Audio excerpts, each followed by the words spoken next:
Yo, we live.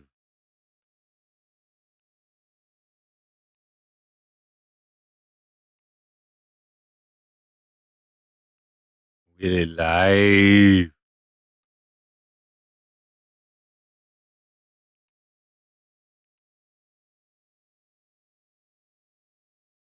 Day and night OG, first in chat. What up? We're just chatting today.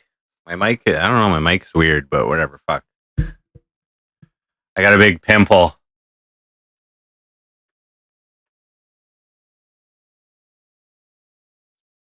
It's big.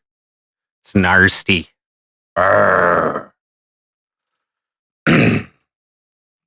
should we get Monster or fucking Skoneski? Third eye is opening up, yeah. Should I get a little loco? Rodney Deshawn, what up?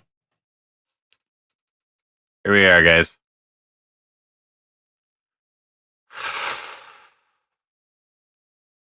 So yeah, there's some like developments. There's kind of developments. Take them both at the same time, like mix them in a jug and chug. I'll save this for dessert. I'll save the mango loco for dessert. Okay, Valley Boy, what up, man? Didn't even come wish me a Merry Christmas or anything. Fuck. Hope you had a good one, bud.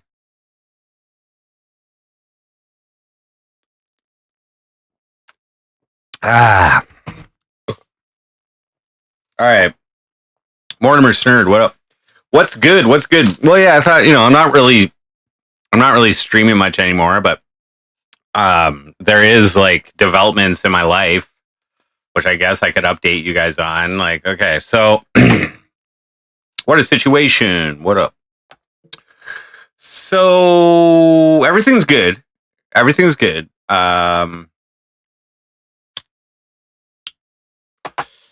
I've got Podcast Andy. What up? Well, I'm gonna explain what's going on in my life, only because you guys have been watching me for years. Okay, and maybe you care, you find it interesting, or maybe not. Okay, so I got some weed too. I'll smoke this cigarette and I'll roll up a joint. Anyway, same old. Okay, so I'm on EI. For those of you who don't know, I'm still on EI. I have 6 weeks left of EI. Okay, it's like $500 a week. Okay, so I've been in contact with my employer, and as expected, in order for me to return to work there, they would like me to have my driver's license. Okay. So the situation with my driver's license is I got my learners, my G1, end of August. Okay. By default, you have to wait a year before you can get your next license, your G2, and you can drive alone. Unless you take driver's education, that cuts it down to 8 months, which is April 29th. I would be able to get my driver's if I took driver's ed. Now, the thing is, I've taken driver's ed before. I took it when I was like 17. There's got to be a record of that somewhere, whether it's with the company or maybe it's on my driver's record. But if I don't find proof that I've got it, okay, I got to pay like, there's different prices with different companies, but it's at least $700. And that includes online training, like 10 hours of in-car driver's lessons, and the one company will also lend you a car to take the driver's test, the road test. I've done all this before, but whatever. Now, there may be an issue just me going back to work for this company, because right now they're like figuring out their work schedule for the year and who they need and that kind of thing. and I'm pretty low on the fucking seniority list when it comes to calling people back. Like, I might be like their newest employee, you know what I mean? So they got to call everybody else back before they call me. So if they don't have much work, then they don't need me this year. So it's looking like that's going to be the case, potentially. I'm still going to get my license, though, so I'm ready. So I'm ready if they need me. But now, my buddy who hired me, he's trying, or he doesn't know exactly. It's all up in the air right now, but I'm just preparing for the worst. And he's going to try and get me in with another company or another crew or something like that. So he's got a couple options for me. He knows the people, and if they need people, then I'll probably end up working for them for this season. But they also will likely need me to have my driver's license. So regardless, I'm gonna take driver's ed. Booty cream cheese, what up? I called EI this week because I thought maybe they would pay for the EI, for the driver's ed potentially, because it is kind of like training, and like the only reason I'm getting my license, or not the only reason, but the main reason I'm getting my license is for my work. So it could be construed. It could be construed as work-related training. So I just asked. I called them up, and the first girl I talked to, she put me on hold, and then the fucking call dropped. And then I called back a guy. Answered. He sounded like he was stoned, honestly, like falling asleep or something. Probably working from home. Anyway, he immediately said no, they don't cover that. And I was like, well, you know, it is like training. You know, I've heard you guys cover some forms of training. So he put me on hold for like 10 minutes, looked into it, came back. He's like, no. He's like, driver's ed, we can't top you up for that. And he was like, maybe your work will pay for it. And I was like, well, I already talked to them about that, and their policy is they don't do driver's ed. They'll do like air brake, like DZ license training and shit like that. Like if you have to drive one of those big trucks, but I wouldn't be driving any of those trucks, so it doesn't matter. So my employment situation is not confirmed yet, guys. So I've got 6 weeks left of EI.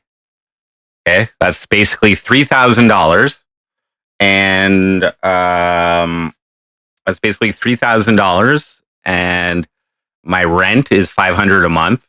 So like the next 2 months' rent, there goes $1,000 of that. So that's $2,000. Basically, I got a little bit of cash right now. Whatever. So I'm just the type of person, like I got like a computer programmer's mind. Like if then and, or if and this happens, then this happens. Loop. But I'm just preparing for the worst situation. It'll probably be fine. I'll probably get a different job, and it'll probably pay me more, to tell you the truth. But whatever. Here's the thing. I really like this job. I really like this job, you know, like I can't go, like, okay. So it was like just under $21 an hour. Okay. I work on the road, and they give $50 extra per diem for food. Okay. So that's like, doesn't come out of my paycheck. You know what I mean? And there's overtime like every week. I worked, my biggest week was 90 hours a week, 90 hours in a week. Paid travel, like just getting paid to ride in the truck to the location for 8 hours in a day or 10 hours in a day, or we're like, and it's not hard work. Like there is sometimes it's hard, but it's not that hard. It's not too hard. I like it. So I'm going to hold out for this job. I'm just saying, like, whatever I do, eventually I'll be working for this company. He helped me out last year and he got me in like really short notice. And, for everything that's happened, I'm grateful for, you know what I mean? Like, for making money, for making some money this year. Fuck. Okay. I just got a super toast, Sergeant pineapple, 29.5%. Oh, I got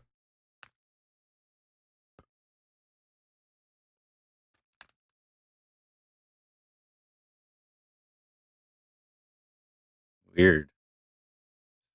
Oh, it's the reflection. Monday. Yeah, I could probably hang for a bit on Monday. Yeah, we could do that. Okay. So all that's going on. So kind of what I'm coming on to like talk to you guys about is my options. So first off, so I'm going to see Heartbeats next month. I already got my plane ticket, my train ticket. I wanted to be there for Valentine's Day, so I'm going over there for like 10 days or something. Oh yeah. With calling EI about the driver's ed. So yeah, they said they can't cover it. There's a chance I might not even need it. Like it might still be on my driver's record. So I got just go pull that.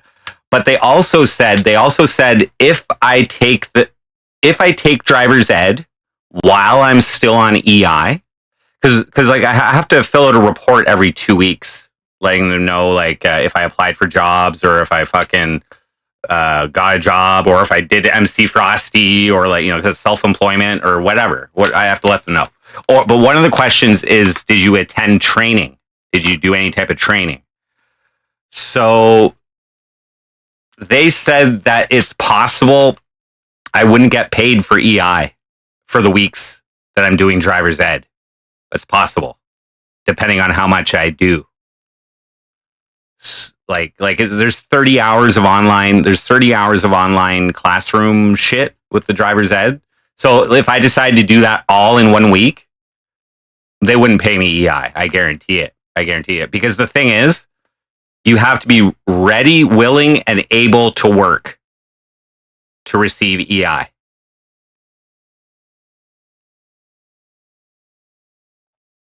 And if you're training, you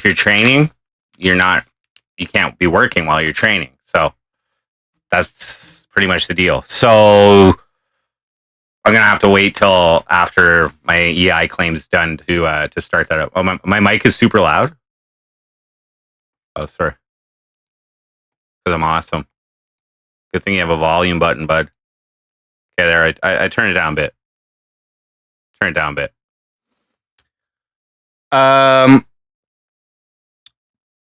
Yeah, Valley Boy. Heartbeats and I got back together.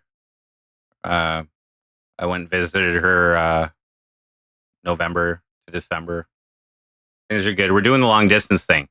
But now, okay, so like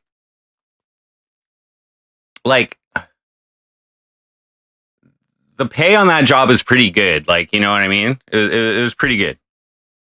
It'd be tough for me to like go get a fucking minimum wage job right now. But anyway, yeah. So I'm going to see Heartbeats next month. Now, the good news is that I've been preparing to do my my taxes, and you can't do it until you get all your T4s and shit from EI. They send that out like the beginning of February usually, so you can't do your taxes till the beginning of February. But you can run your numbers right now on what you think you're going to make, or what, because I have my pay stubs and whatever. So I pretty much have like an approximation. I'm going to be getting a much bigger tax refund than what I anticipated. I was originally anticipating 2,000 to 3,000 back in my tax refunds. It's looking more like 4,000 to 5,000. Oh yeah. So that's good. So I'll have a nice chunk of change when my EI ends. Dread, what up?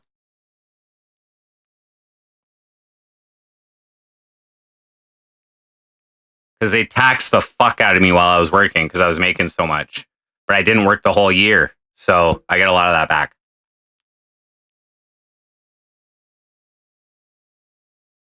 I'm pretty stoked. I can explain my tax situation if you guys would like me to go into detail. I don't know if that's of interest to you.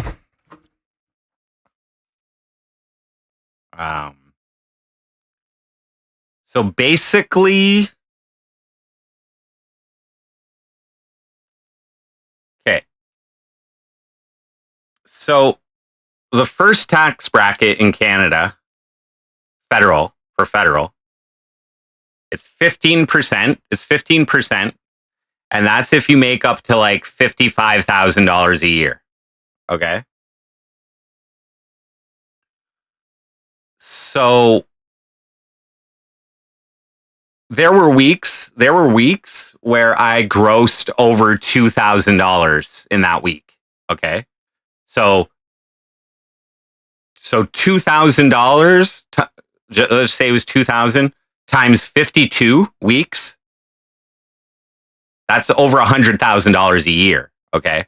So on those weekly paychecks, they taxed me as if I was making $100,000 a year. So they took off a higher percentage of tax on quite a few weeks, to tell you the truth. And like, to gross up to the first bracket, which is like 55,000 or something. That's like what? That's like a gross 1,100 a week or something like that. Okay. And then that puts you in the next tax bracket. And that was like every week. So they're taxing me more every single week. So when it comes, Sean, what up?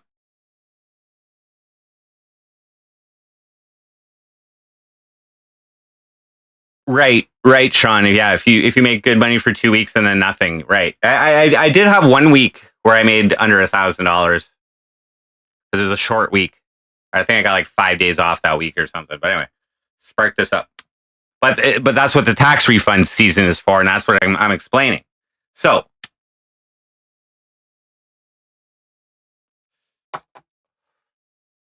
without counting my per diem, that $50 a day that they pay for food, that's non-taxable. Okay.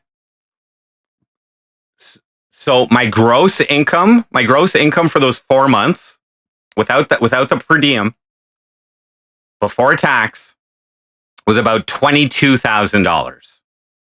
Okay.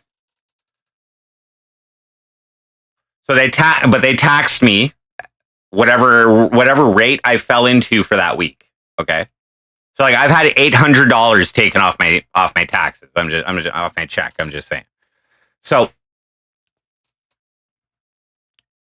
I don't know if they do this in the States, but in Canada, when you're doing your taxes, they have a basic amount, is what it's called, that you're allowed to claim, that everybody's allowed to claim. And it's going up to, last year it was like 15,700 and some, I think. And this year it's going up to 16,000. So I hear. Okay. You pay no tax on that. On that first 16,000, you pay no tax. You get refunded for that. So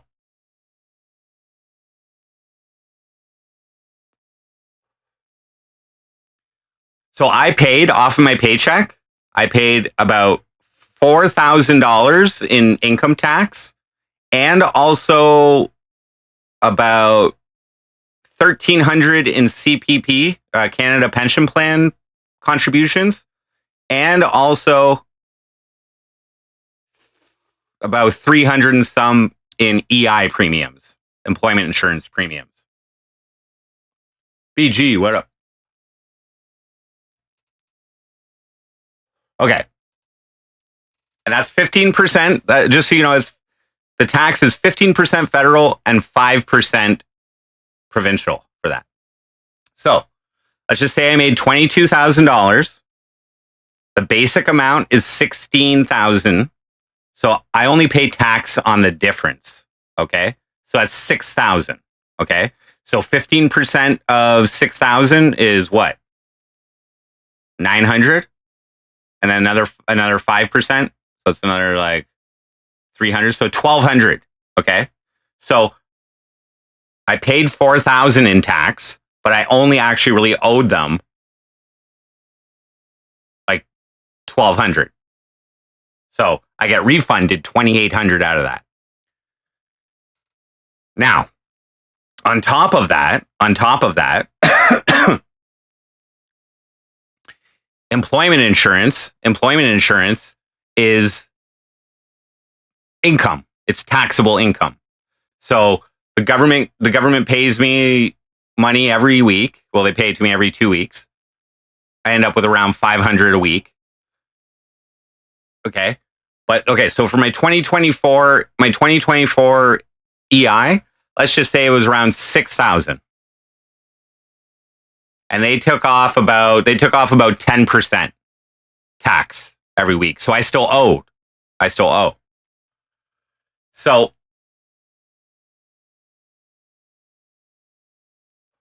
So really my income from last year is 22,000 plus 6,000. That's 28,000. But I already paid about 10% of the tax that I owed on that 6,000. So I really paid about 4,600 in income tax already. 4,000 from my job, 600 from my my EI. Okay, but that means they're taxing me now on 6 plus 6, 12,000. 12,000. What's 15% of that? 1,200, 1,800, 1,800 plus another 5% for the provincial. So that's another 600. So 2,400. So I've paid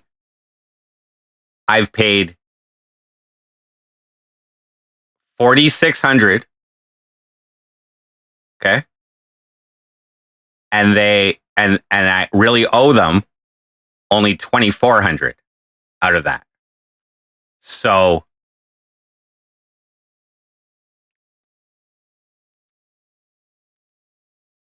that's a refund. That's a refund right there of 2,200. Now, Maxwell YT. Now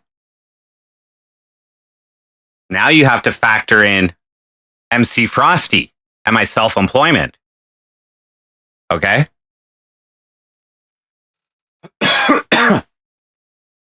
Okay. So last year was probably my lowest income as MC Frosty since I started. We grossed, you guys donated, whatever. Very graciously and generously, just under $2,000. And a lot of that was when I was homeless and you guys were helping me out with the hotels. We had some very gracious donations around Christmas. And I did that fucking roulette fund in Newfoundland. So there was some donations, but I wasn't, I was not the regular MC Frosty show. I wasn't able to be as crazy as whatever. And plus I was also working the job for 4 months last year. So, and like, you know, the show, you guys have noticed the show has been kind of like, you know, on the down. But thank you. However, I still had expenses, and MC Frosty's in the red last year. No wonder I needed a job. But MC Frosty's in the red. So I'm just saying, guys, if you have a regular job, okay. I don't know how I'm not a financial advisor. Don't take anything I say like seriously. But if you have a regular job, it doesn't hurt to have a side hustle, like a legitimate business. Like I registered my label Ruin Life Crew as a legitimate business. I do have an Ontario registered business number for this MC Frosty shit.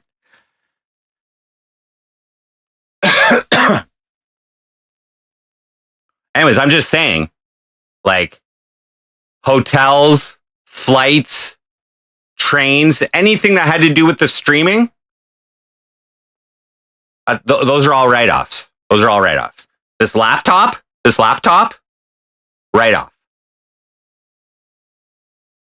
So, not everything's 100%. Not everything's 100% deductible. But I just put it in the numbers. They figures it out. So anyway, MC Frosty was about. I didn't claim everything, but MC Frosty was about $2,500 in the red last year.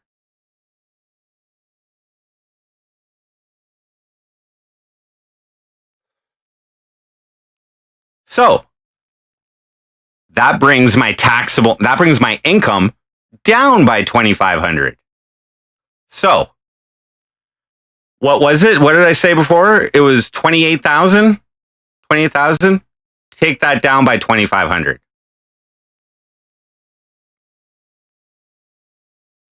And I'm like overshooting my numbers here a little bit. I'm just not giving you guys exact numbers. I'm like rounding up and shit. You know what I mean? So anyway, that's good.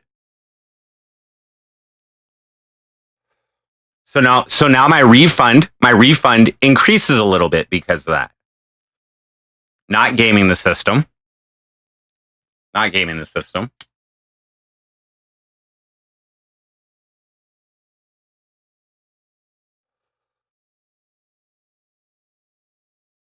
But I definitely like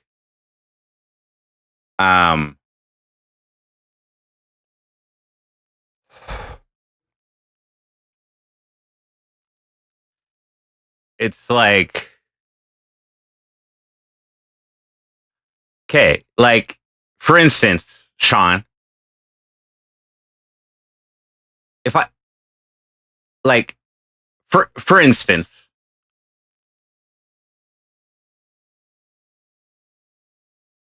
I went on a trip to Montreal. One of the weekends, it was one of the weekends after I got like my first or second paycheck. I took the stream to Montreal. I think I did like a 24-hour stream on the streets pretty much.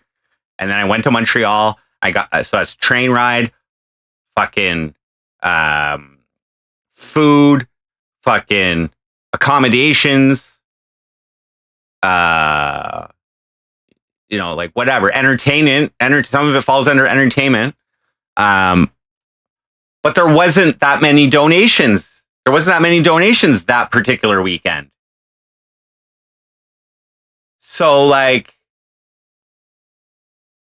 it's not my fault, is it? It kind of is, I guess. I should have been doing more things I don't know.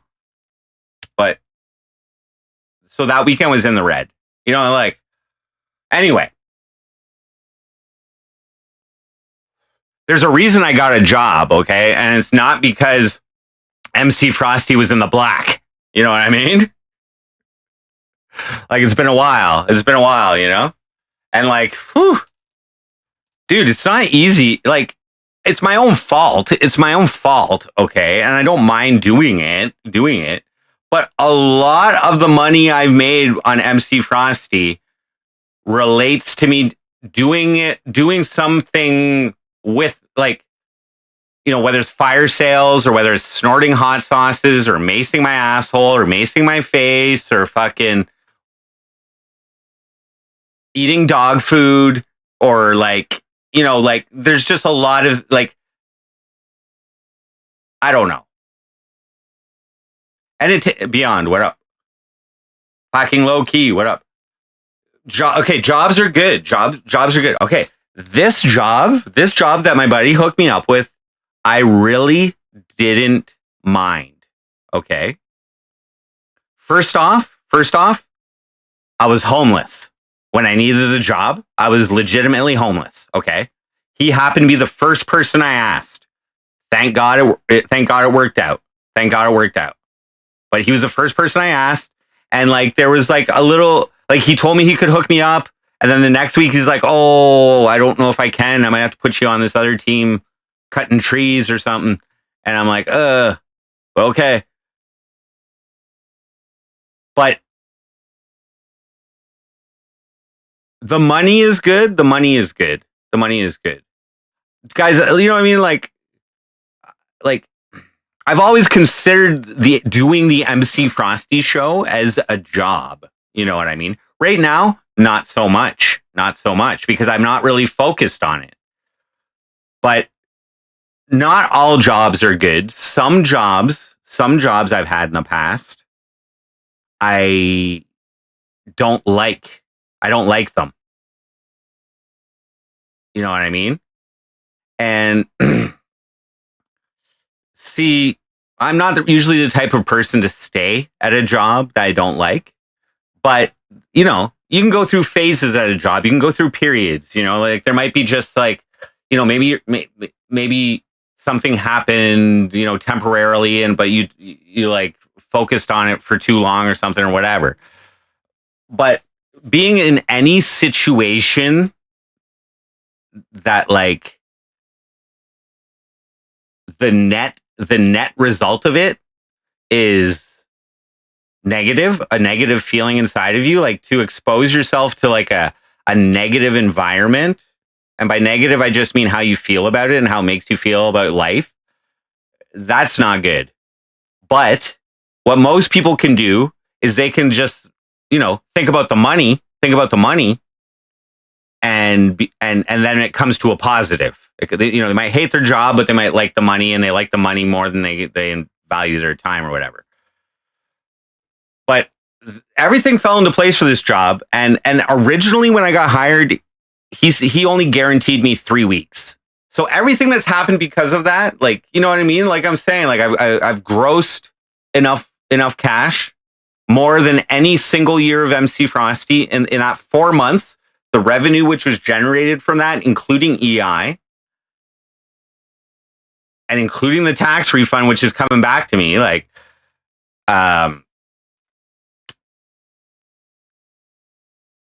anyway, I'm in a better position than I was financially, and I feel like better about life. I'm with my girlfriend. We worked that out. But now I want to make that much money. I want to make like an equivalent amount of money. I could handle a little bit less. Like I was clearing about $5,000 with the per diem, which is $50 a day. So let's say I work five days a week. That's $250 a week, non-taxable. So that's $1,000 a month. Okay. That's over 4 months. That was an extra $4,000. And on top of that, that's not money coming off my paycheck. You know what I mean? So it almost has like a doubly effect. Almost. Fucking low key. Well.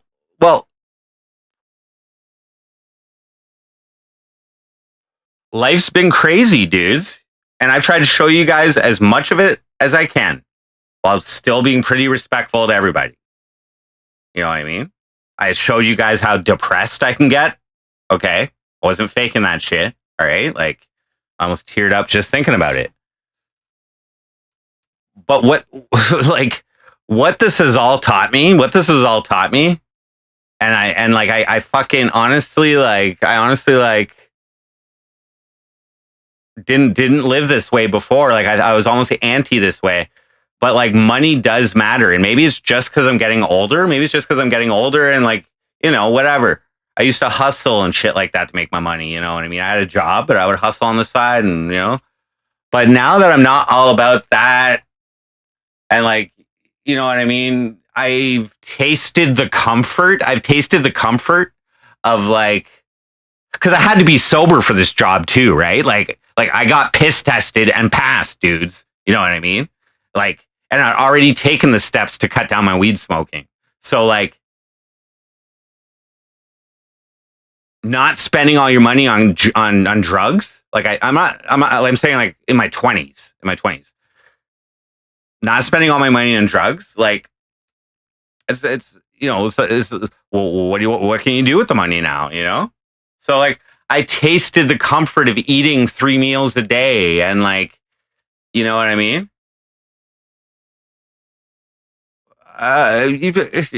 Growing up, well,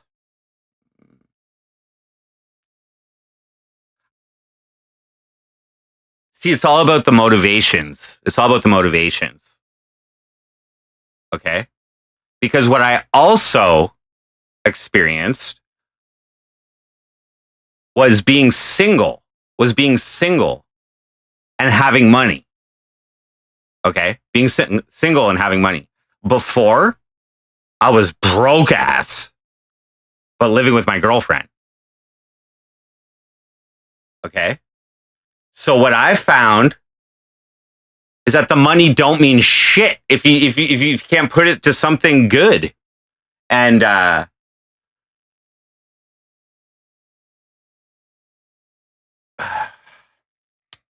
don't know, man. It's weird. It's a weird scenario, but I didn't necessarily want to get into all that.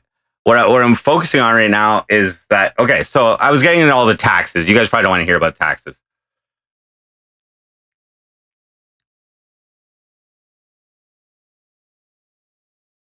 Yeah. Oh man, it was. This was these last 2 years, because that's the thing. Like, I tasted love. You know what I mean? That's really what changed me, dudes. That's really what changed me. Okay, heartbeats love. Like, because before that, I was just all about me and MC Frosty. Okay, all right, and all I had was like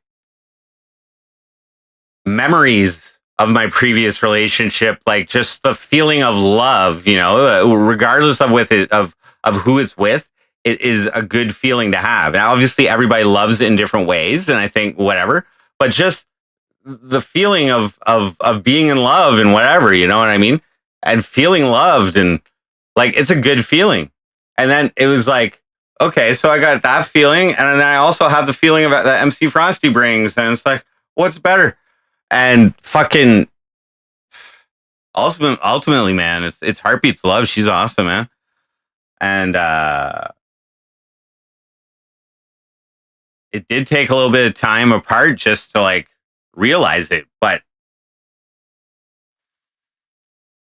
man, this the last couple of years have been fucking, oh shit.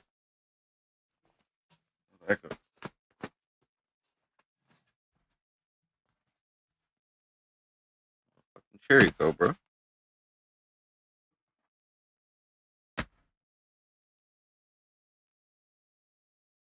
Growing up, I don't know. I wouldn't like.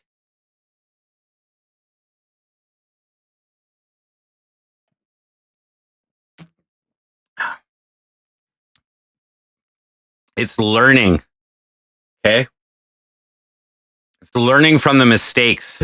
It's not making the same. It's Aaron Shred. What up? Does she like the poop tour?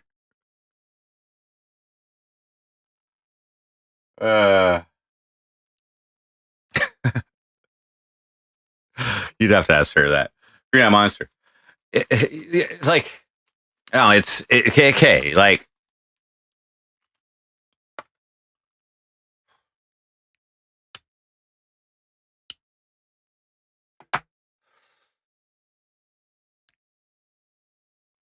no, I've learned a lot.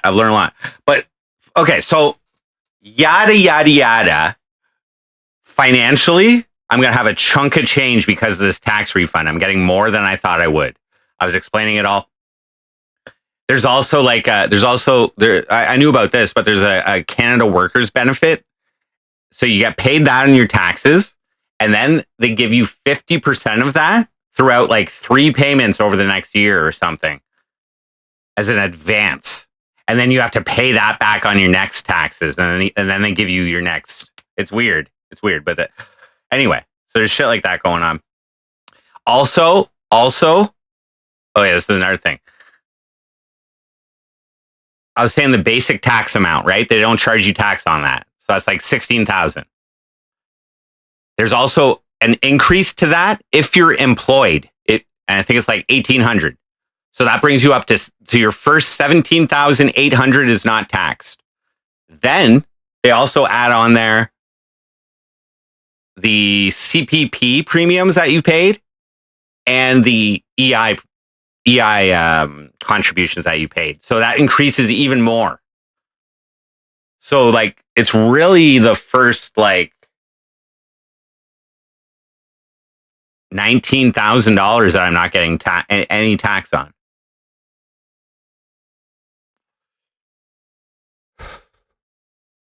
So like I end up paying tax on about $7,000.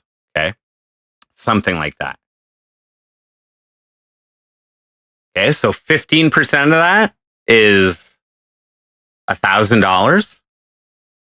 And for the provincial, it's $1,350. It's $350. It's 5%. So that's $1,350 in federal tax I owe. Total income tax, and I've already paid $4,600. So that's $3,300 right there that I'm getting back. Okay. I have to pay back $600 for my advanced workers benefits. So that's $2,700. That's $2,700.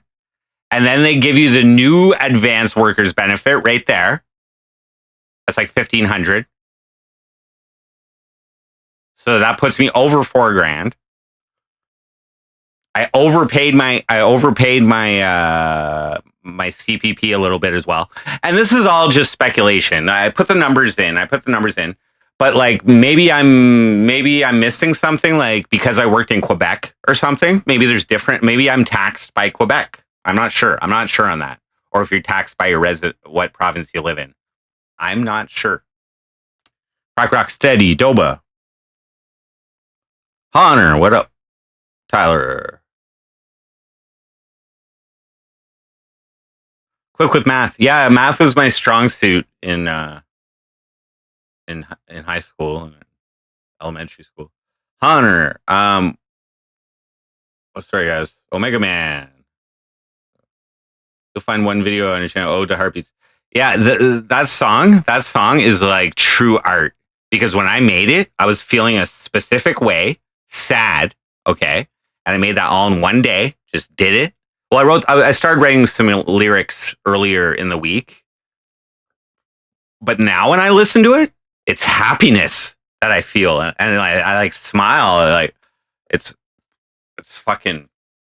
That's probably my best song. I'm just saying. Yeah, I got a ring.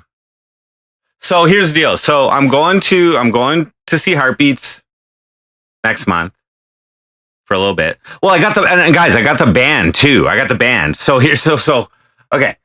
So I've been learning the bass. I memorized the whole album. I can play the whole thing. You know, I could tighten up a few parts here and there.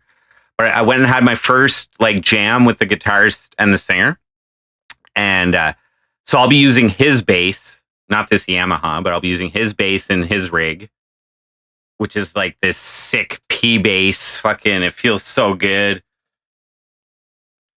It's much easier to play than this. And anyway, I nailed it when we practiced. Like fucking, he was impressed. And we're having our first full band practice on the 25th of this month, and we're playing our first show March 1st. Okay. So guys, I know I've been like going off in details and you know everything, but everything I'm saying is kind of like a little bit of a story here, okay? So just listen to my life. Okay. So I'm in a band, okay? Here. I have a girlfriend who lives in Newfoundland, and we're okay with the long distance thing. You know what I mean? I'll go see her when I can. And if I can secure, you know, like predictable, stable income, you know what I mean? Eventually I'll be able to move her down here. You know what I mean? That's the plan right now. So I went and saw her in November, December. That was fun. You know, we reconnected. We made sure everything's good. We talk every day. And I'm going to see her next month because I want to be there for Valentine's Day. So I already bought that ticket. I have 6 weeks of EI left. I have like band practices every weekend except the weekend of the 8th and 9th. So the band is giving me a schedule, okay, and I'm like, yo, I want to go see my girlfriend, like, but they're like, oh, we have jobs and we can only jam on weekends. And I'm like, okay, bro. I'm like, well, you know, at least give me fucking Valentine's Day weekend off. He's like, oh, the show's March 1st, okay? So, and that's and let me just check my calendar here. The show's March 1st. So that only gives 2 weekends. So 2 practices before the show, right before the show. Those, you know, you got to really make sure you're tight. So if I would have missed one of those weekends, then we would only have 1 weekend and the day before the show to jam. That's risking it with a new bassist and everything. Dragonflies, what up?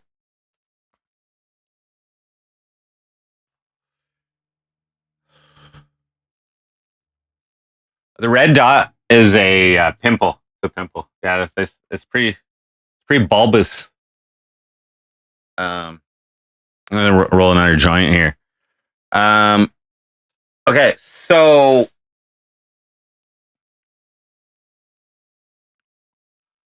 so I do plan to splurge. I plan to splurge on that week. Okay, so I was saying, okay, so at first I was like, yo, I need Valentine's Day weekend off. And he's like, ooh, but I don't know, we kind of need jam then. So he figured out a full jam schedule every weekend, you know, whether it's Saturday or Sunday, he let us know or whatever in the times. And but he put the weekend of Valentine's Day. Valentine's Day is on a Friday, and it's the 15th and the 16th. So he put that we'll be jamming on the 16th. But he didn't put any jams. He didn't put any jams for the weekend of the 8th and 9th. So I was like, okay. So then I had to go and fucking price out all the different possibilities of days. So like I use cheap flights to check my prices. So like when you look at the calendar, some days are green and some are like orange and some are or brown or something and some are red. And so green is like the cheapest and brown or whatever is middle and then red is expensive. So I had to go and like price the best days and like. So I found a day before the 7th and 8th. So, but then I like the return ticket. I'm like leaving early on the 16th. I'm leaving early on the 16th. I'm going to be back in Montreal by like, I don't know, noon or something. And then I got to be back in Cornwall so that we can jam later in the day. But it's all good. But still, all the planning and everything. Can I play the song? The Jillian song? Yeah, I can play it. Great track.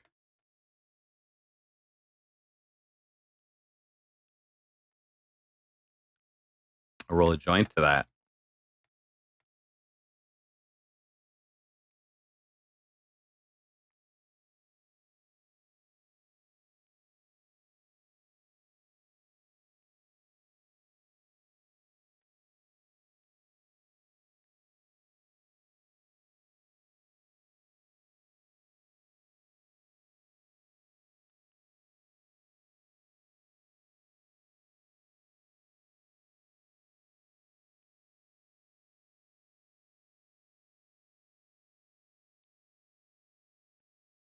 Give me a sec here.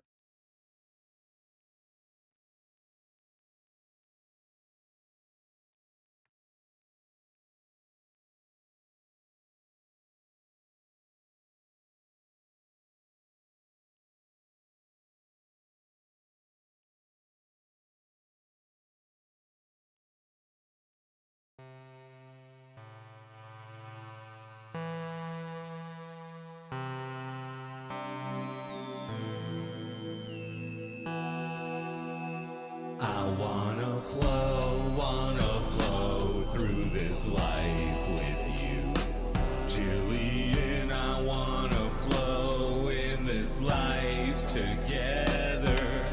I miss the touch of your hand on my hand when I'm laying next to you. Cranking it, sorry.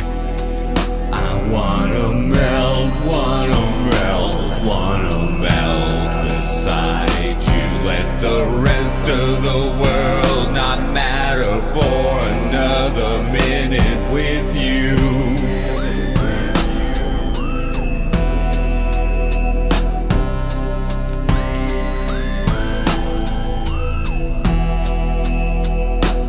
From the moment we kissed, bro, I cried making this song, man. Like,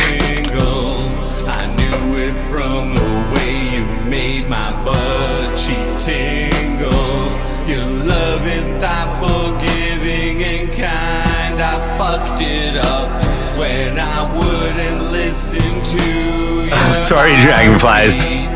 Loud and clear, unique attention, not like everybody else.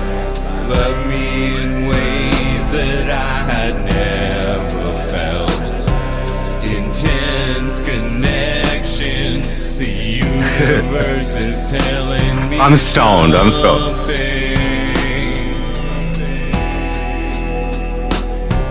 Your presence became my essence.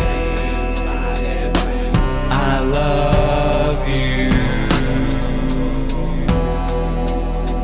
for every single thing I needed to know. MZ about you. Your heart is pure. I want you in my life.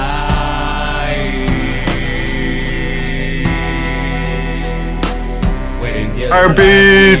Playful, all silly, yeah. I wanna make your legs shake, God's quake.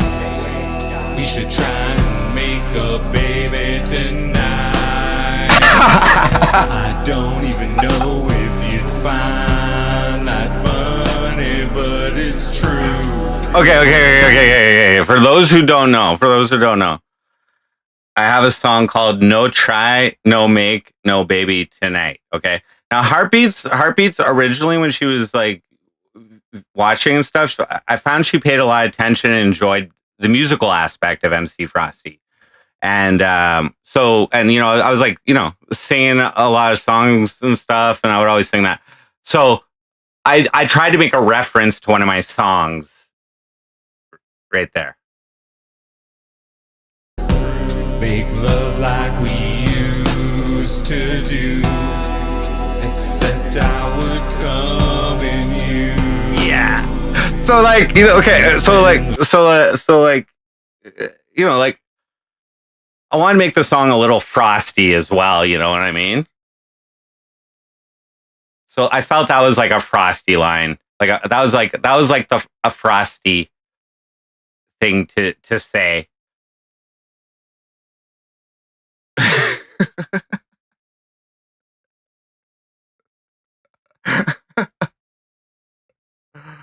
Oh shit. The rest of this life with you,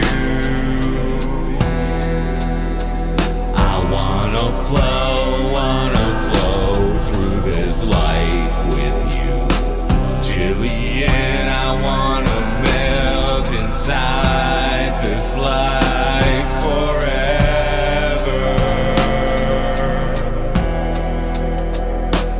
I'm sorry.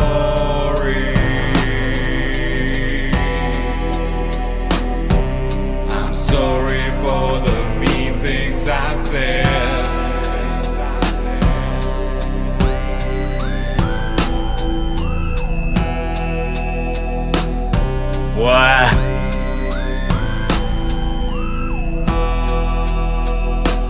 It like hearing this,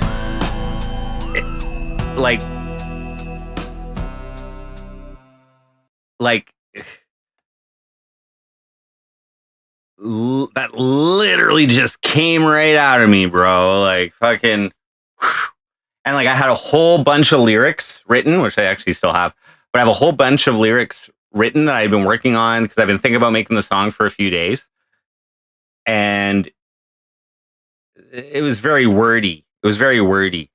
And then I like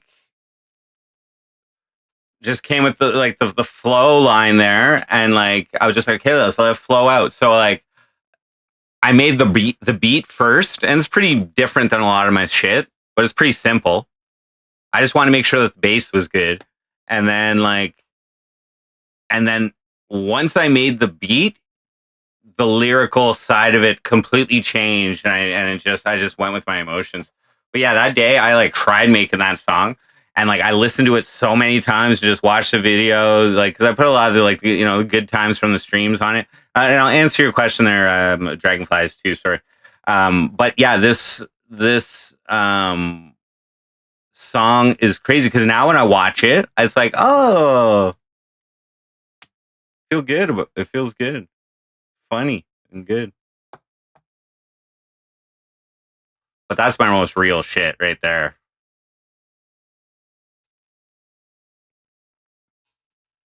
Okay, Dragonflies asked, do I have all this written down someplace? I hope. Was that my plan? Like my tax numbers? Yeah. If you're talking about my tax numbers, yeah, that's where I'm getting all this information from, is because I started running my numbers through my tax software, and I didn't get my official tax slips from my employer or from EI yet, but I know approximately what the numbers will be. I do my taxes every year, so I'm pretty familiar with it. And yeah, I'll be getting a bigger refund. I believe I'll be getting a bigger refund than I expected. I expected between 2,000 and 3,000, and now I'm thinking it's going to be between 4,000 and 5,000. So here's the situation. I'm going to be off EI in 6 weeks. Okay, the end of February. I'm playing my first show with my band March 1st. All my rent will be paid. I'm gonna have a nice chunk of change. Okay, And that's after having like, we're gonna have a good weekend when I go. A good, a good time when I go visit. You know what I mean? And like, anyway, so I'm gonna have no job. I have no, most likely, at that exact moment, I will have no job and no EI, but I'll have a big chunk of change. And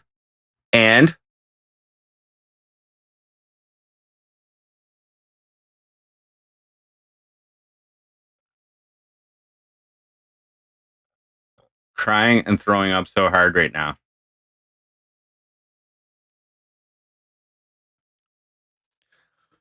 I'm it's a compliment when my music evokes any type of response in a listener or a viewer. Like, so that makes me feel good that you're like vomiting over my music. Sorry, but like, probably not the first time. Holding any XRP Canadis, no. No. Should I report? Should I report all my like leverage trading crypto losses of last year?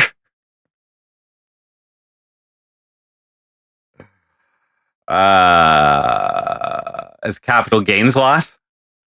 It only comes off your taxes if it's before like June 25th. Should I? No, I'm not going to. I'm not going to. Fuck it. I don't even know if leverage trading is legal. Like, yeah, EI is ending. EI is ending at the end of February. I had 18 weeks.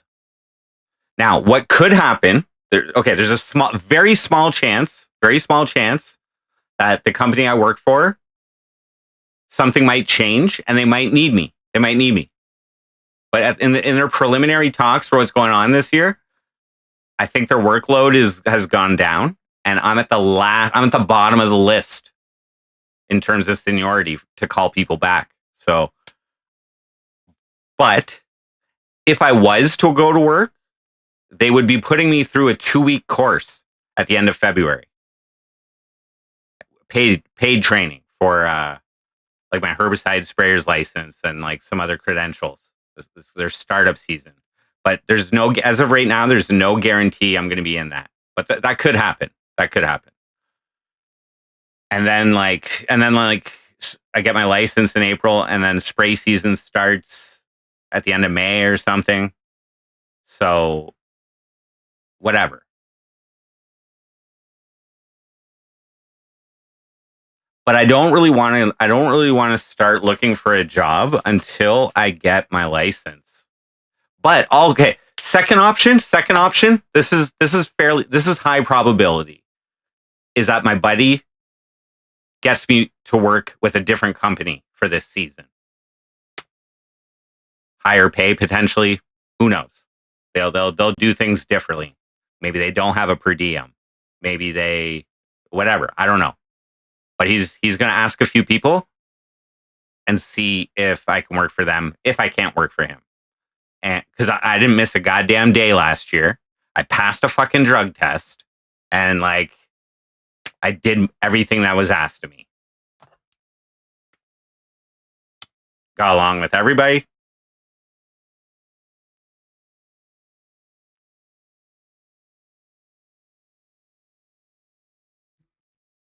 $18 weeks goes fast. Like 4 months. I honestly thought the spray season started sooner than May, though. I thought like at the start of April or something, but whatever. So now let's say my buddy can't hook me up with any job, okay? And so I'm because you got to prepare for the worst, right?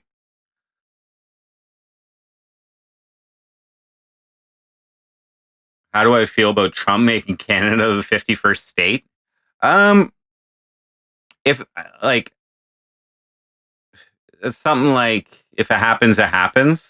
I'll go with it. I don't know. I'm not allowed in the States right now, so like I guess that would be cool. Like I'd probably be allowed to ease. There wouldn't be a border anymore, so I would probably be allowed to go to Florida and shit. I'm all selfish, but like, what healthcare system is going to be adopted?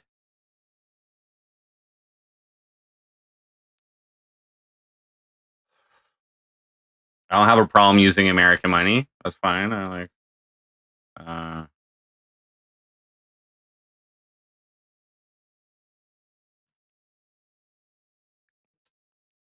I don't foresee that happening. I don't know. Maybe. But I was never passionate about spraying weeds. That is correct. However, when I think about it, the compensation and like, I didn't mind the lifestyle, but the compensation is pretty good. But I understand. Like, you know what I mean? Like, you got to, you legally have to call back. You legally have to call back the people who have higher seniority. I guess. I don't know. Whatever. He can't just like call me back first. That'd be amazing.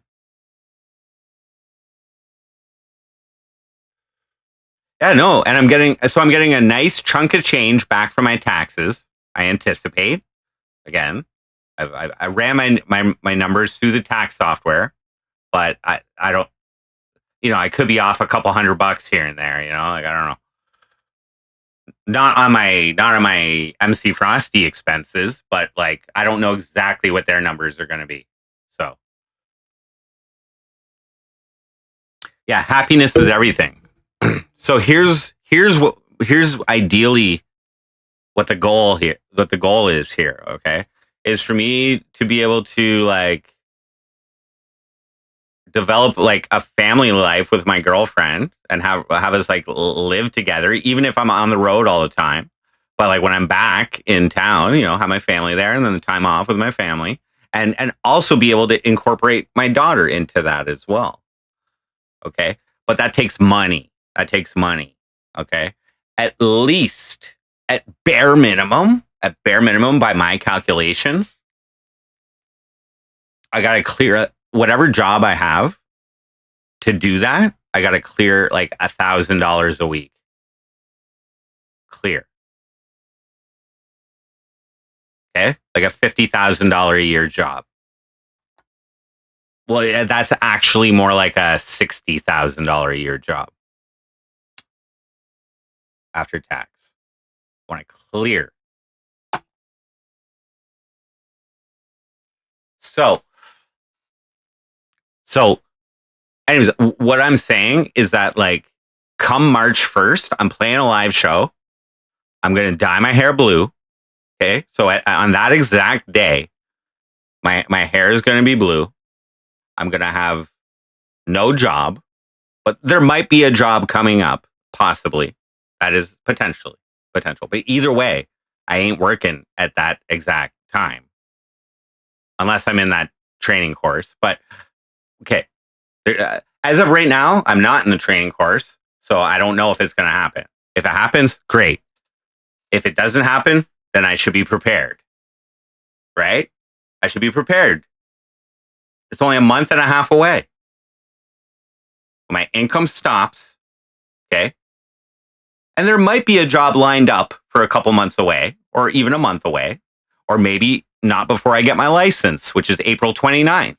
So let's just say I become more employable when I can drive a vehicle by myself.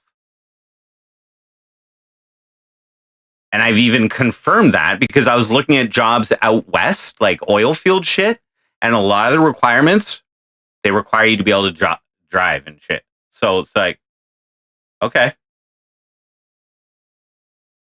if that pays me more, because my other option is just to like not take driver's ed and wait till September and get my license.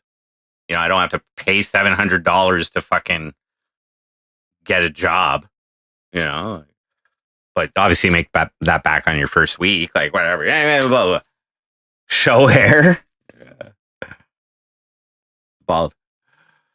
Yeah, so I am gonna stream that performance with the punk band. I'm gonna stream that, and my hair will be blue. So happiness is everything. Happiness is everything. So the goal here that I'm striving for is to be able to be the man. You know what I mean? But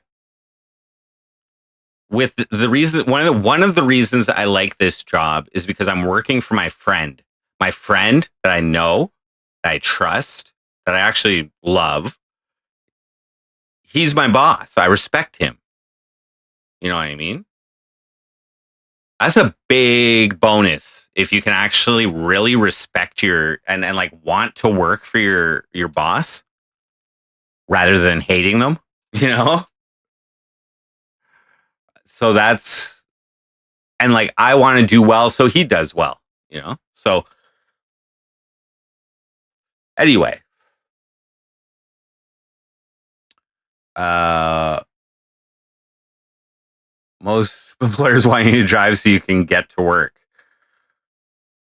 No, these employers like like what they won't hire you if you're taking an Uber to work every day. Like they don't care how you get there, bro. I used to fucking walk across the city to my job some days.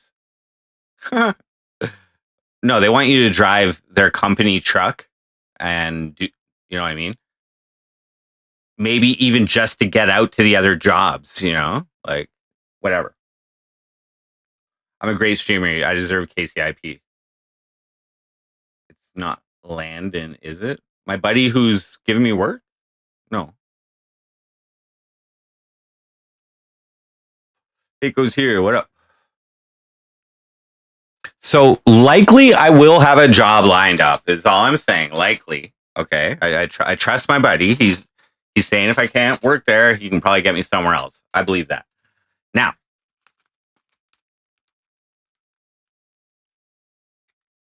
so then it becomes about when do I start? Okay. Well, but again, let's just say there's nothing. Okay. Let's just say I have to like rely now on myself. Nobody handing out an easy job to me, right? Where I made enough money to, you know, be all right. You know, no nepotism or you know whatever. Not really, but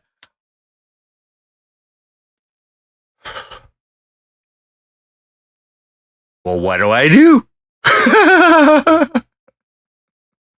That's where I'm at right now. That's where I'm at right now. Is what should I do? What can I do? I'll have a nice chunk of change that I can, you know, whatever. But in my mind, I'll be coming back and working for my buddy at some point.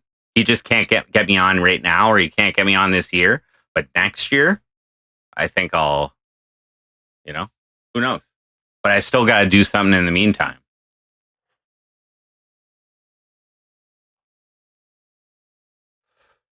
They took out the F word, dragonflies? Really?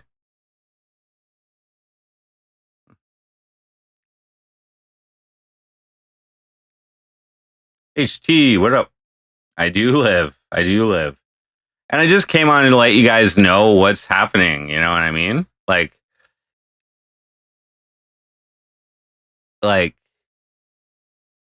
the money runs out. The money runs out, or the money stops automatically coming in. EI ends at the end of February. That's all I'm saying. We're 6 weeks out, guys. We're 6 weeks out, and then I may have a job lined up, or I might not. If I don't have a job lined up, then I guess I got to find a job, right?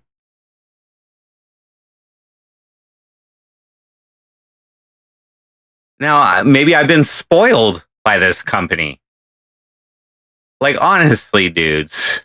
Like, okay, it was $21 an hour, okay, plus $50 a day tax free per diem for food. Okay. And there was overtime almost every day. Well, not even overtime every day, but most weeks it was actually like a 6-day week, and like we had to like drive out to wherever we were working, which could be 4 hours, could be 6, could be 10. And then we have to come back too. So those are like, that's right there. I'm just saying, that's easy money. That's easy money. Streamers are making $500 per day on KCIP. Yeah. Okay. So I don't want to be MC Frosty. I don't want to be putting on a show. I don't want to be like not all the time. Not all the time, man. Because it consumes me. Okay. It consumes me. The more time I spend being MC Frosty on a computer screen, okay, it the more I am the energy. I don't want that. I don't want that. Well, once in a while, yeah, maybe. I don't know if I still have what it takes, dudes. Like, what? Whew.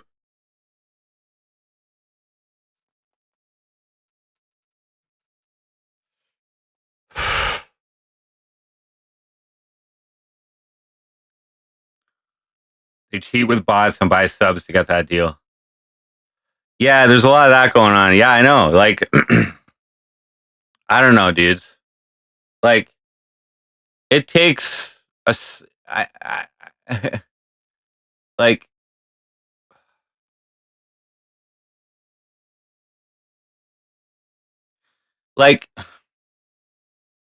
bros, I fucked myself in terms of like in terms of mainstream growth, okay? With a lot of the branding shit that I've done with MC Frosty, dudes. And like some of the content that's up there, you know what I mean? Like, it's not for everybody, okay? It's very easy for someone to watch almost any of my old content and find something wrong with it. You know what I mean? It's like doesn't appeal to everybody. So like I'm just saying, like, I don't know too many big live streamers with a meth pipe in their logo. You know what I mean? I know I hit it a little bit there, but I'm just saying.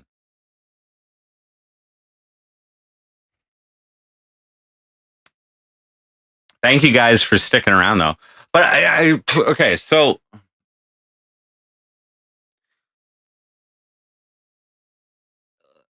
yeah, like everything's up in the air right now. Everything's up in the air. Everything's up in the air. So here are my options. Okay. Like likely what'll happen is I'm going to before I start looking for a job, I'm going to get my license first. Okay? I don't want to be like applying for a job that says you need to be able to drive and be like, yeah, no, I'm get my license in like 2 months. You know, I want to be like that. I want to have my license, be ready to go anytime at that time, and I can survive. I can survive for 2 months. All the cash. So, but still, I could look for like a. But fuck, man, fuck. It was worth it. It was worth the time I was putting into it. Okay, because the only and I still benefit from this, but like I pay $500 rent here. Okay, So that's still pretty cheap, you know what I mean? But the money I was making, like I would hold out for that type of money. You know what I mean? I guess it would be nicer if the season was longer, but they can move you to other teams in the company, but you just got to get in there and fucking anyway.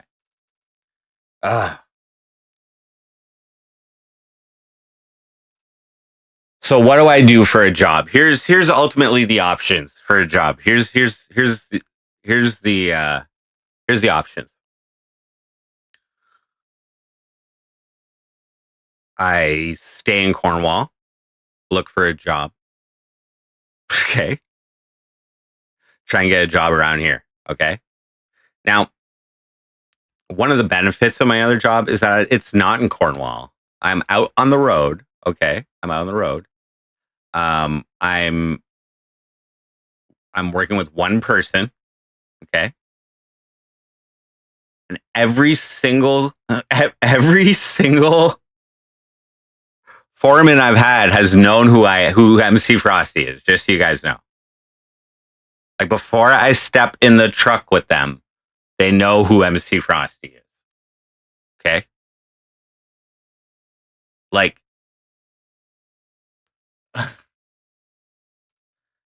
I ran for mayor, okay? I'm just saying.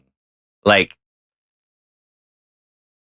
if I get a job around here, like a fucking warehouse job or some shit, you know, like it's gonna be like $20 an hour. Okay. It's gonna be like what, 40 hours a week?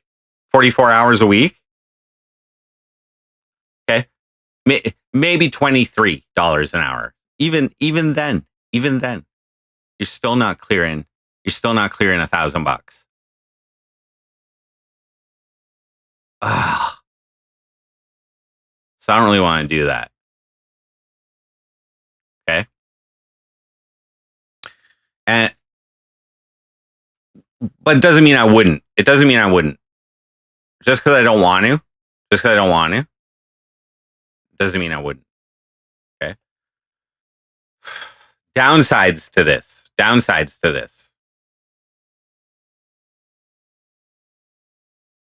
I'm not gonna be able to see my girlfriend very often. But I wouldn't as well with the job on the road, but that's understood, you know what I mean? So it's like okay. Option two.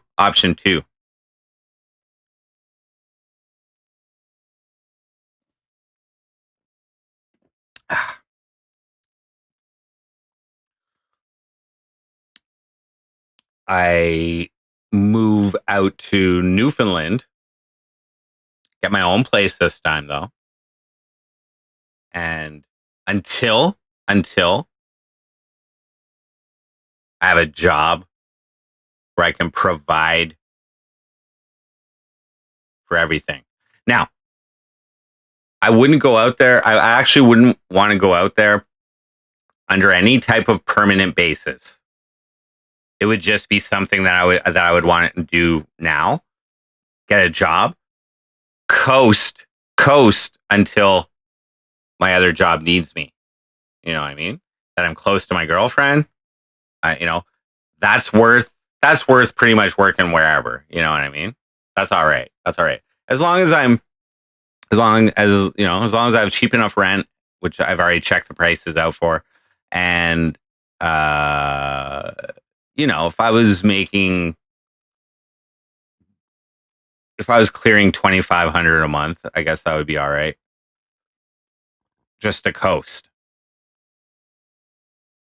That's an option. But the benefit of that is I'm close to my girlfriend. The downside to that, I don't think I'd be able to be in this band anymore. Now, here's another option. I could find potentially another job around here where it does pay well. Like I shouldn't necessarily discount it. I should probably apply just apply everywhere that I think I could do, whatever. And I have more confidence in what I can do now. But I have a feeling my buddy's going to hook me up with a job, just so you know. Inside Lou Martell. Yeah. So life update. Yeah. So basically everything in a nutshell. My EI is running out at the end of February. There's no guarantee I'm going back to work for the company that I'm working for as of right now. There's no guarantee that I'm going back to work for that company. However, if I don't, my boss is going to try and hook me up on another company or another crew or whatever. He thinks he still has work for me. But these jobs, and even going back to them, I need to have my driver's license. They're not giving me the same position as last year. So the soonest I can get my driver's license is at the end of April. Good news. I started like calculating what my estimated tax refund is going to be, and it's going to be nice. It's going to be like before I thought it was going to be between $2,000 and $3,000, and now I'm pretty sure it's going to be between 4 and 5. Yeah. So I'm going to have a nice chunk of change.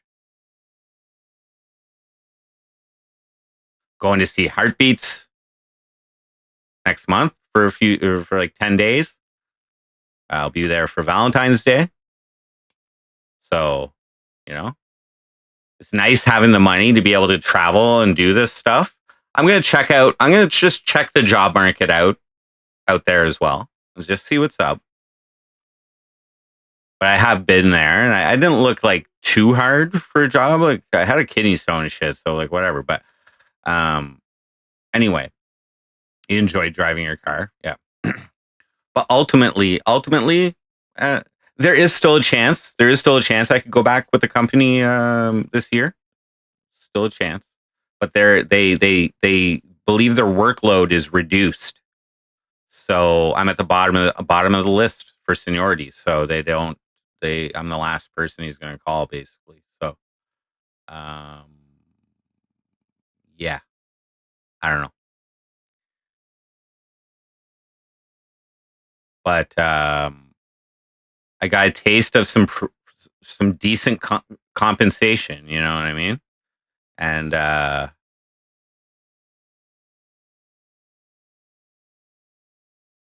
like with that per diem, I was making the equivalent of approximately $25, $26 an hour, essentially.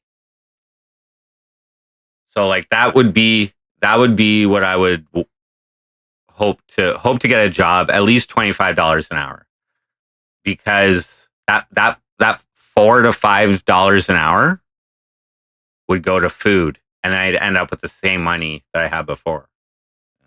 So now another option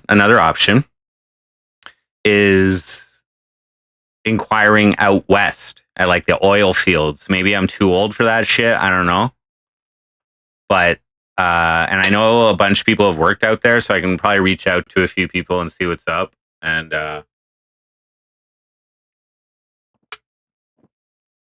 I think you can go out there and do like 3 months at a time and shit.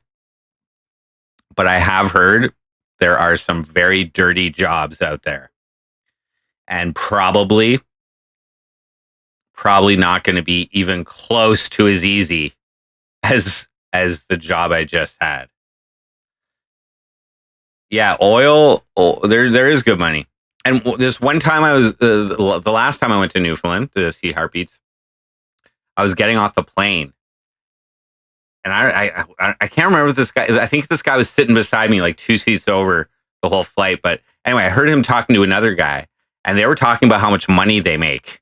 Like they were like just coming back to Newfoundland from the oil fields or something, and like it was over $100,000, and like I was like, whoa. So,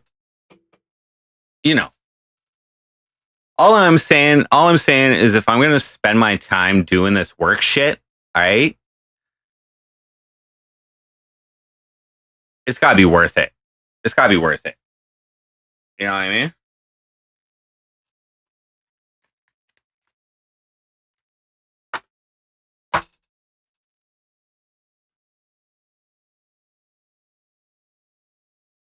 Very dangerous job. I'd probably like it. It would.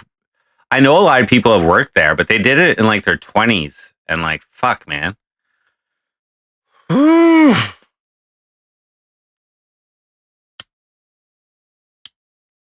Yeah. So the good thing is I have a little bit of experience on my resume, but I think a lot of this stuff is like, I don't know. I don't know. All I know is I got hooked up with a job. I did what I was supposed to. I'm grateful for that. I'm in a better financial position than I was. I have some options. Now, what I may do, guys, just so you know, there's still some variables here. But what I may do is do like do like a week of Frosty in Montreal or something like that. Okay. I'm just thinking.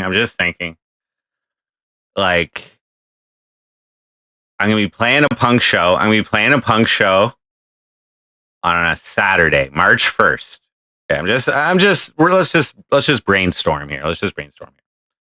I'm gonna have a wad of cash. Okay. I will have just seen my girlfriend this month in February. I will have completed EI. Like right now under EI, guys, just so you know, if I stream more than 28 hours in a week, I don't get paid for that week.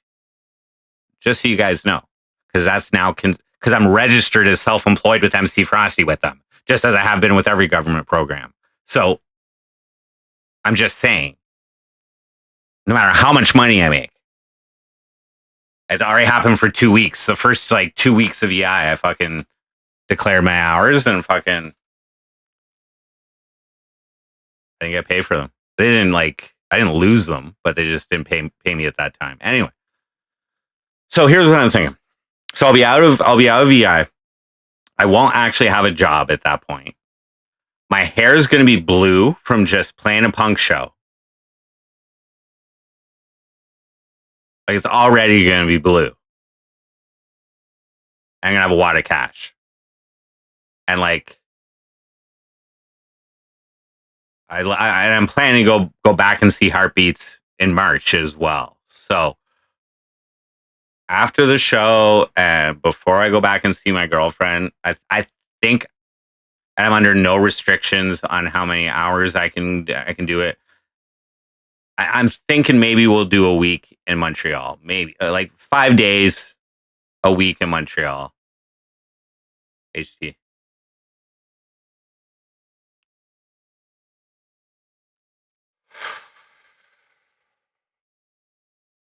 Now I'd like to. So if I do that,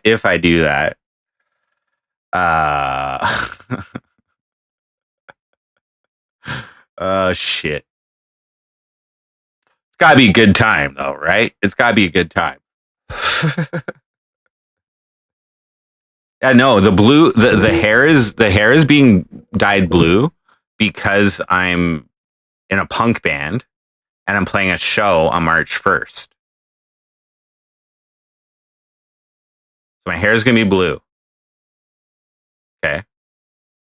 My rent's gonna be paid.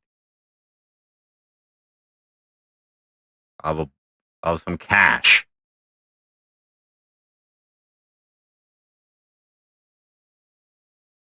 I haven't really been that frosty in a while.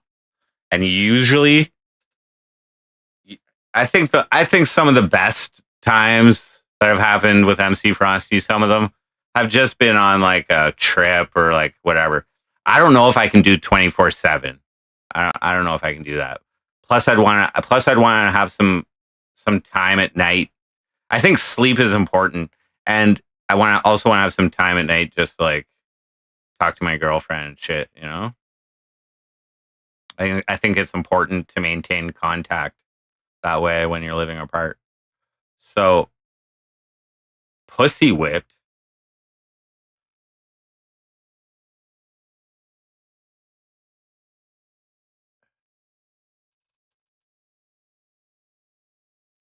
So,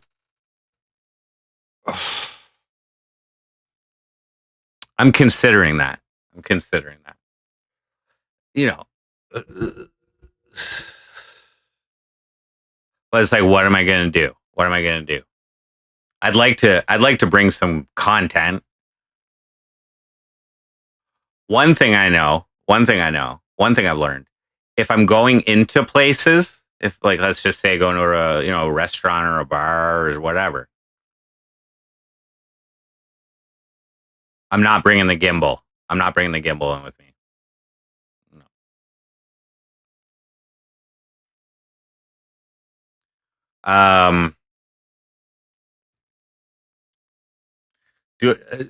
Do I bring do should I bring out the roulette?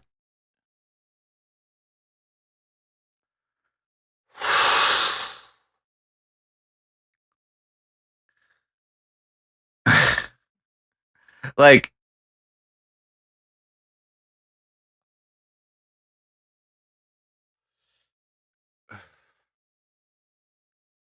I think roulette would be fun. Okay.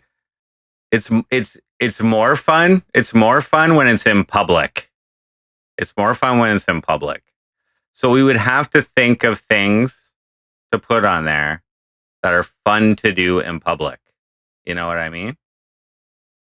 Like, just saying.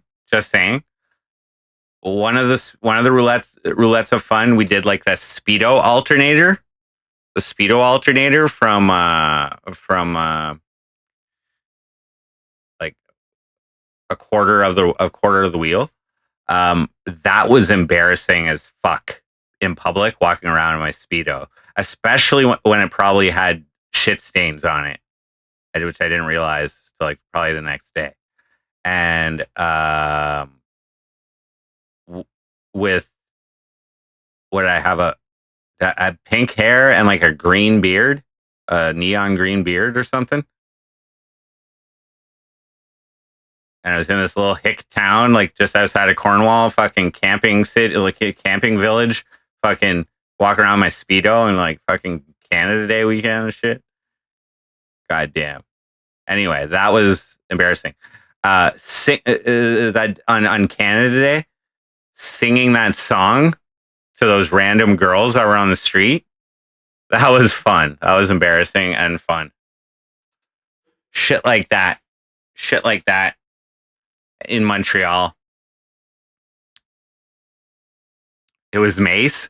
I don't think it was Mace because I don't believe I was doing macing on that particular streamathon. I was with the e-bike. I was camping at the start in the cabins and shit, and then went to Ottawa. Well, first went to Brockville, went to Kingston, got a tattoo, fucking came back to camping. That was a crazy one. Oh, thanks.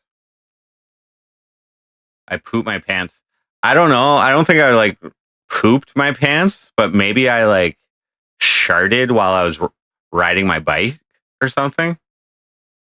There was a lot of bike riding going on there. Made it to fucking Ottawa and back. I think, yeah, I got like 115 kilometers out of that thing when it was like loaded up with my fucking, like in one charge. And it was like loaded up with my fucking saddlebags and shit. Like, well, that was fun shit. But a lot of that stream was riding bike. So the roulette of fun things. Okay, so here's another thing. I'm not putting food. I'm not overeating. Okay, I'm not overeating. No matter what, I'm kidney stone free. I don't even know what I should call my doctor, but I don't even know what that shit's made of. We're like, yeah, it's granulated sugar. How the hell did that stay in there? Oh, well, could it have been that day I ate 70 peanut butter cups? Reese's? Could it be that day that maybe fuck this shit up? Anyway, beers I'm fine with. Beers I'm cool with. Frost, you ever had one of those meth shits where you dehydrate as fuck?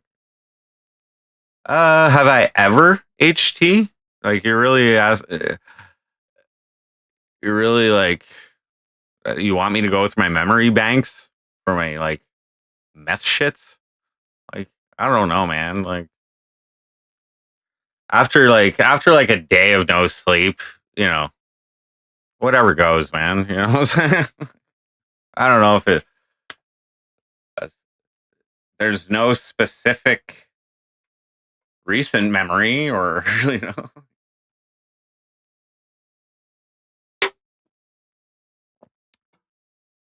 But yeah.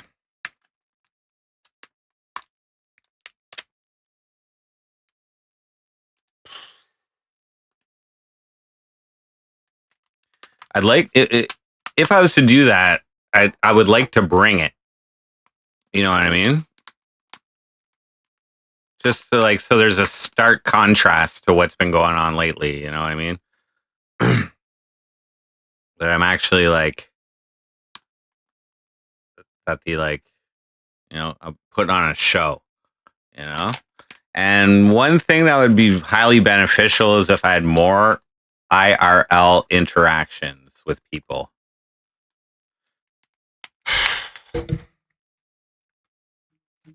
Which has always been a struggle for me. But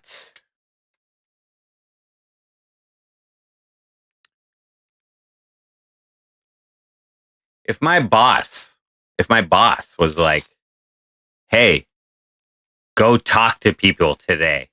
That's your job. Go talk to random people on the street today. That's how you're getting your paycheck." I would do it. You know? So I'll just think of it more that way.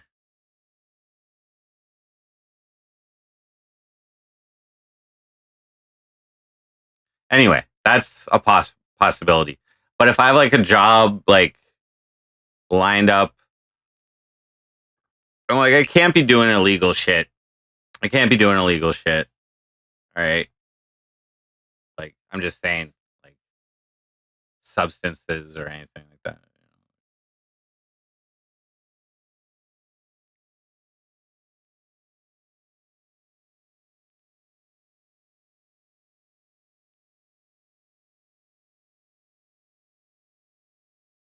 You hadn't. You guys, mm.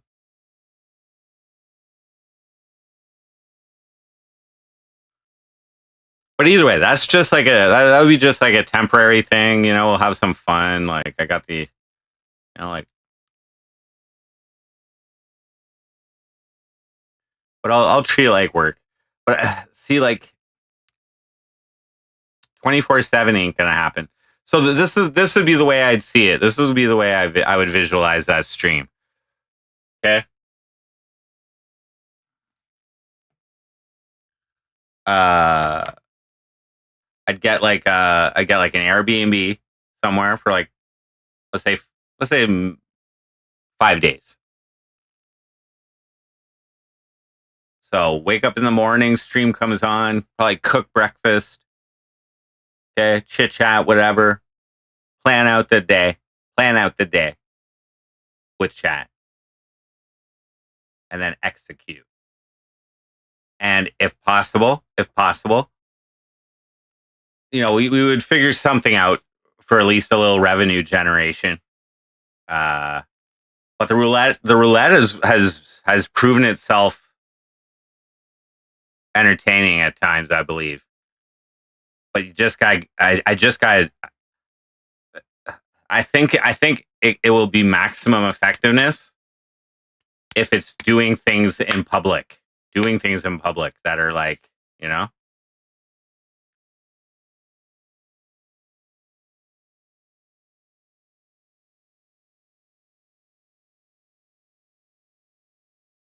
no more wet t-shirt wrestling.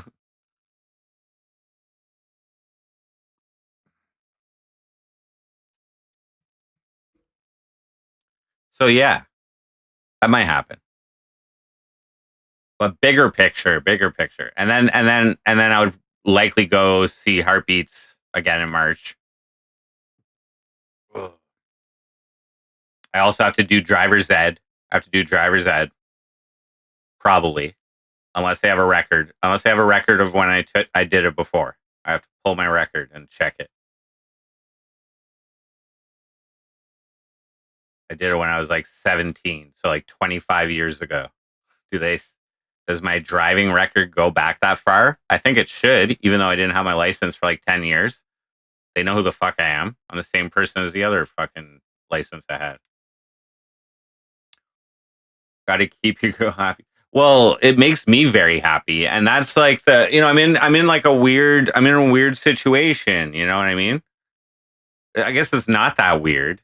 Everybody has to fucking make that money, and like, but you know what I mean? The ultimate goal here is to like have that family life, living together, and also have my daughter in on the situation, So here. But that can wait.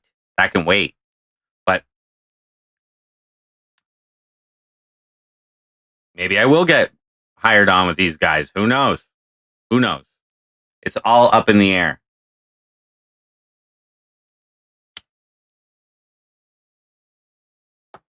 All I know is I want to make $25 an hour. And that's, I think I need to drive to be able to do that. I can $25 an hour is the number. The minimum number that I feel like that the time put in will be worth it. And that's and on a 40-hour week, that's still not clearing $1,000. That's $1,000 gross. You know what I mean? So that's still slightly under what I would like to make. 25 Canadian dollars, yeah. Because this job, when you factor in the per diem, it brings me up to like $25, $26 an hour, something like that.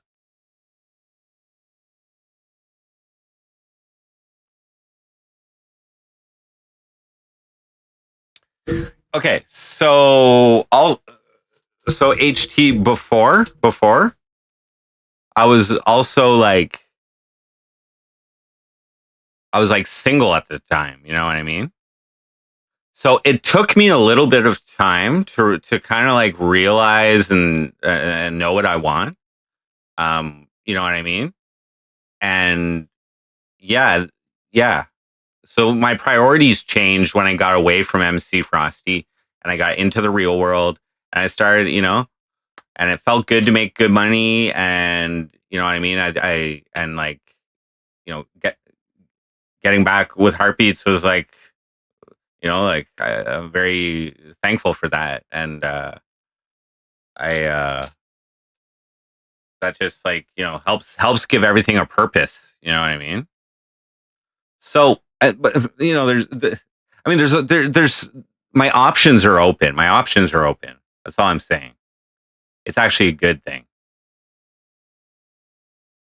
But I need to start formulating a plan. Ooh, Rang, what up?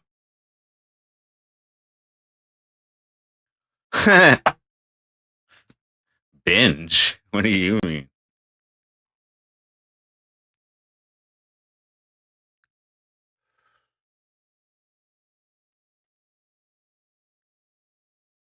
Yeah, like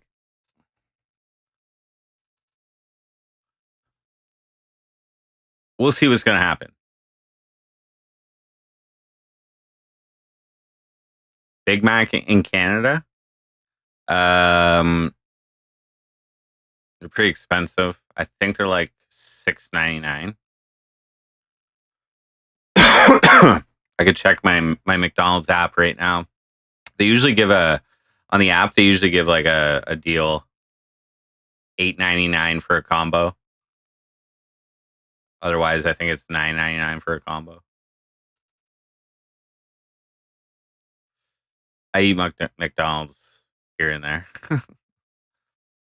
The bonus points give me free coffee. So. HT, yeah, no, I agree with that. And no,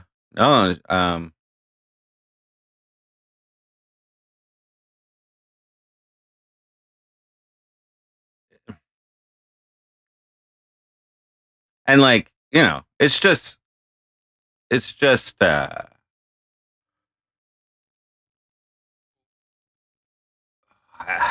I just have a desire to make money now,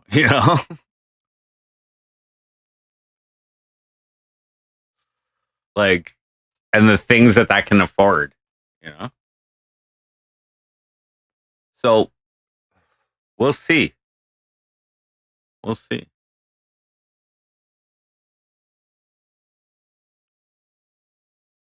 But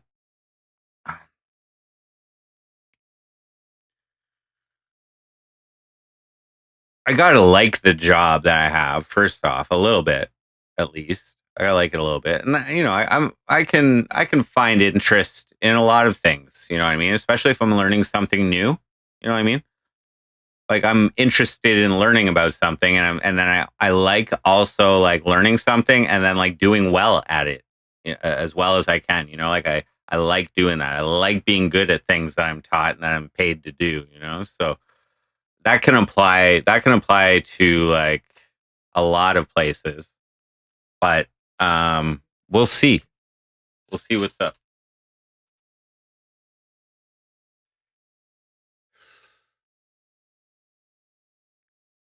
I really don't know the job market. I don't know what people are looking for in an employee these days. uh, but ultimately, I would like to hold out, not hold out, but I would like to assume that I will be getting in with this company at some point, whether it's this year, next year, whatever. So until then, I could be okay with like just coasting through and making like, you know, 2,500 a month or something like that. Just like, maybe a little bit extra on top of like rent and food and shit, whatever.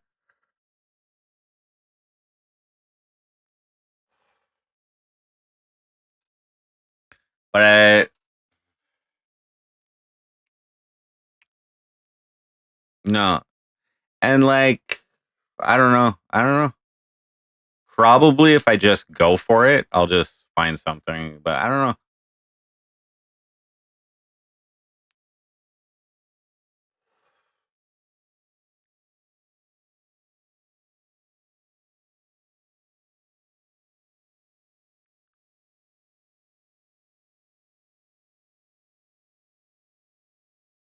Like,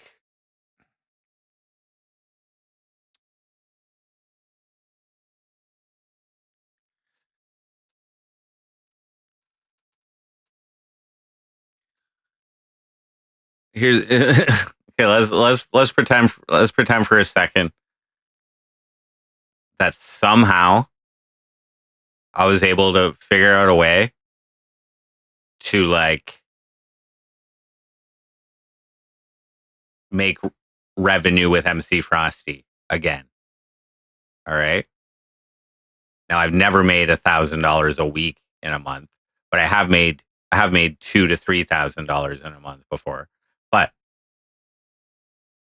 I shouldn't say I've made. You guys have donated that much. You know what I mean? So it's like so unpredictable, so unpredictable. But I'm just saying, if I brought it, I brought the Frosty out of me or whatever.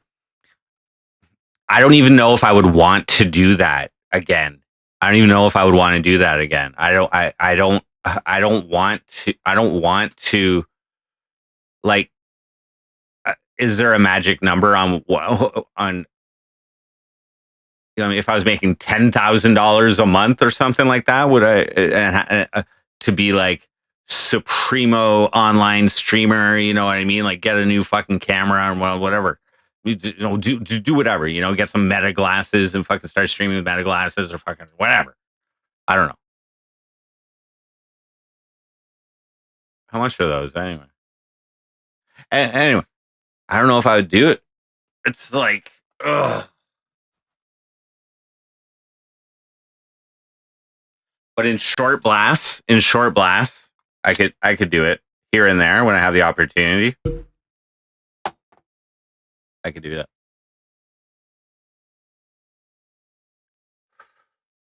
Especially if I'm not doing 24/7. But then again, fuck. Like,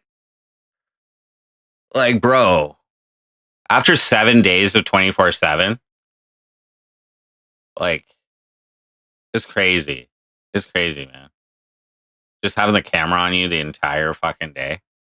What? It's weird, man.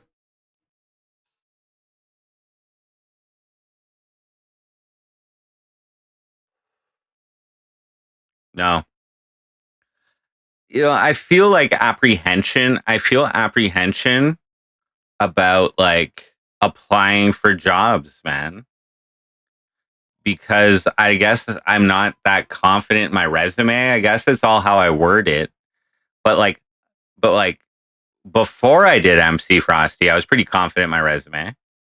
But having MC Frosty is like my self-employment. I mean, I don't have to word it as MC Frosty. I could word it as like online entertainer or whatever. But I just feel weird. Like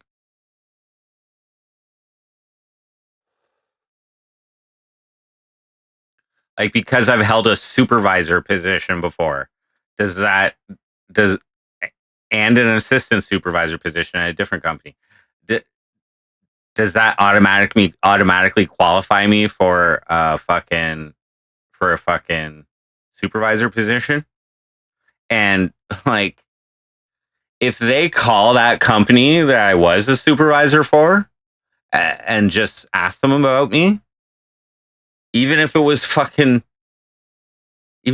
8 years ago, they remember me, guaranteed, and they're probably not saying good things.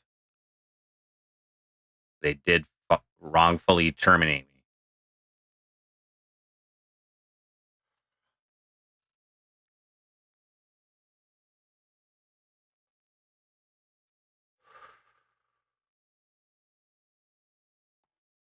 To go full Frosty, I have to almost forego everything else.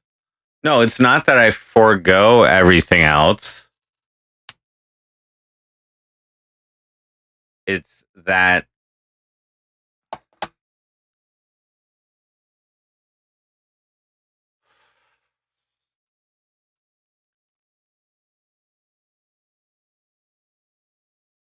it's not foregoing, but it is focusing. It is a lot of time focusing on myself. Okay. And like at most jobs, you could view that as focusing on yourself because you're there doing something, whatever. But often there's you at least have a boss, and usually you have other coworkers, and most times there's like a team, right? Like usually, and like so it's not just about you at your job at all, really. But it's the amount of time. It's just not. It's not like it doesn't.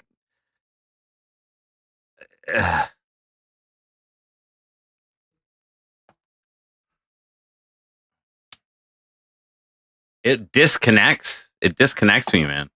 Like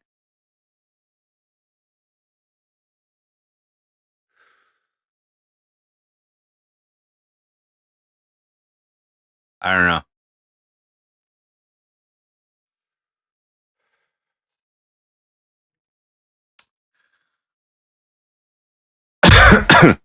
Excuse me. Maybe the secret is maybe the secret is involving other people.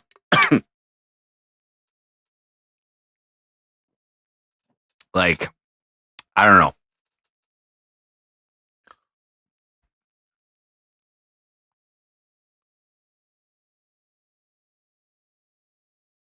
Another thing too, it's like now I have these other priorities in life, okay? And like I guess one of them is financial, okay? Like the question is, would I do MC Frosty full time again if I was making enough money to satisfy $1,000 a week, which I would work almost anywhere for, if I could somehow figure a way to do that. But then it's about me being Frosty all that time. I guess, if I did like 8 hours a day, that's like, okay, like realistically, what, $4,000 a month. So that's that. Okay, $1,000 a week. Okay, let's say I did straight, no choice, beer chugs for, shotgun and beer for $10. Okay, starting in the morning till I fucking pass out or whatever. Okay, on the street, wherever. Okay, let's just say.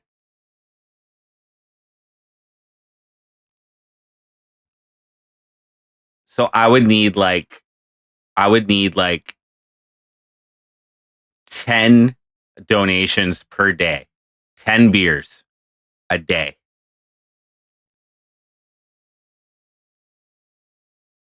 That would be $100, and then less the cost of the beer, and then that's US. That still wouldn't be enough. I would need like,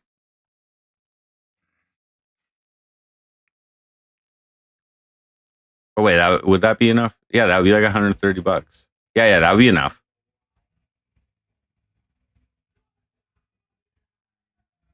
That'd be what?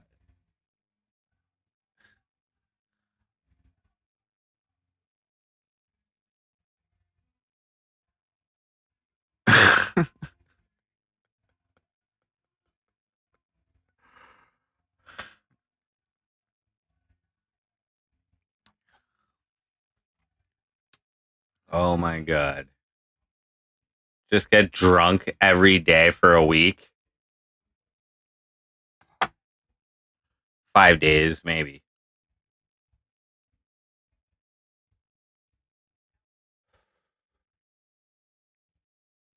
Less the cost of the like I can maybe pull off some entertaining IRL if I really applied myself in Montreal. Like that's but like right now it's not even summer out, but whatever. I usually get so stoned that I'm just like antisocial and I just like don't want to go in anywhere. Like I was like fuck. I'm like ashamed of having blue hair. I'm like, oh fuck. These people are looking at me weird. Oh no.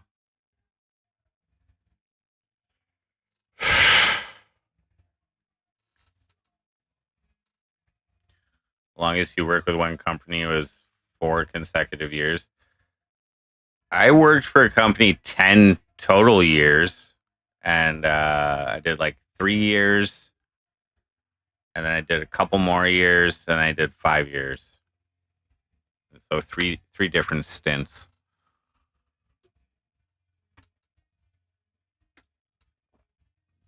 And the last 5 years were like assistant, assistant supervisor, team leader. But it was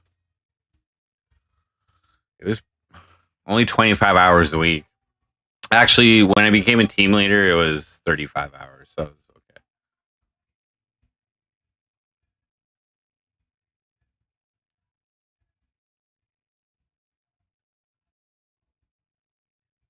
okay. HT. Yeah, exactly.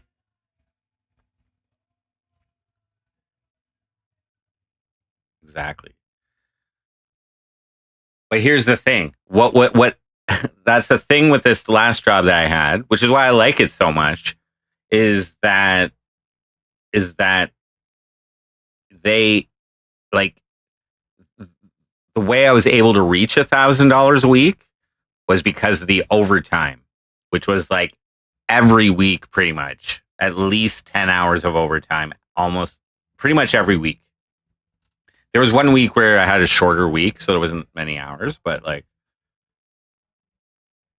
pretty much every week. Up to the most I did, which was 90 hours in a week. And no lie, 70 of those hours were just me sitting there.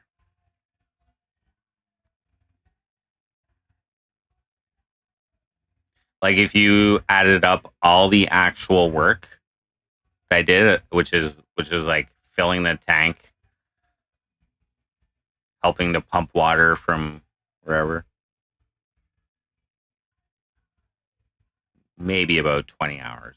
Like it would take about half an hour to fill a tank. Anyway, what type of industry was it? Is well, herbicide application, I guess.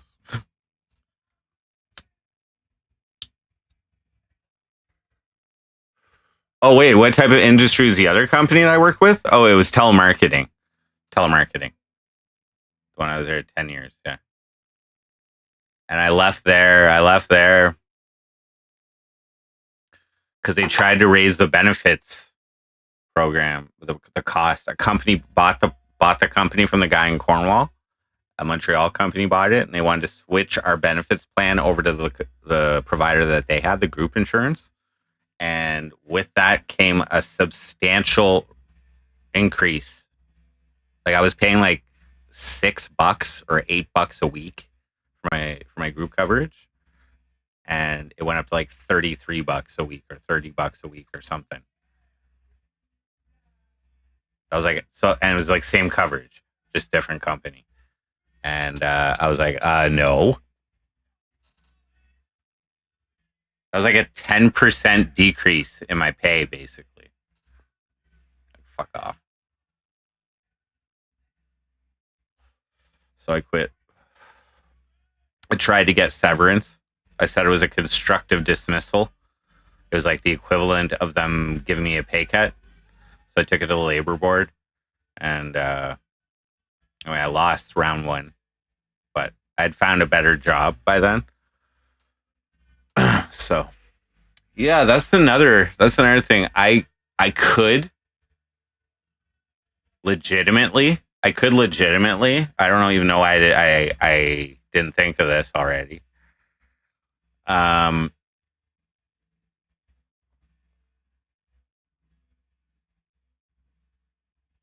could probably work in the electronics manufacturing industry again, just not around here. And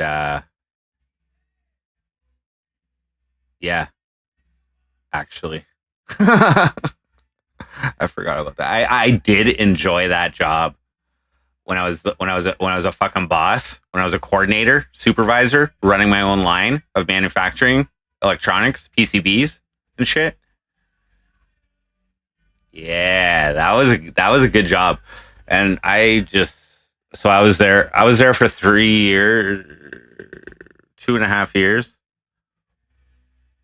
I got promoted in 4 months from entry level tester to running the line based on my experience and how I pulled off the interview and shit.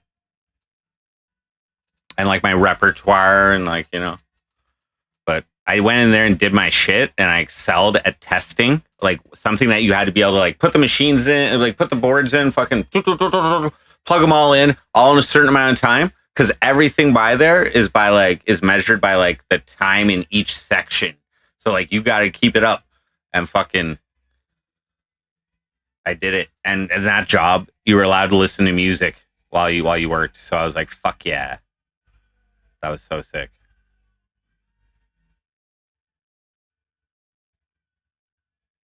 They like put me up to the secondary testing shit called ICT, in circuit technology, and so that was like midway through the manufacturing line, and so I'd run those.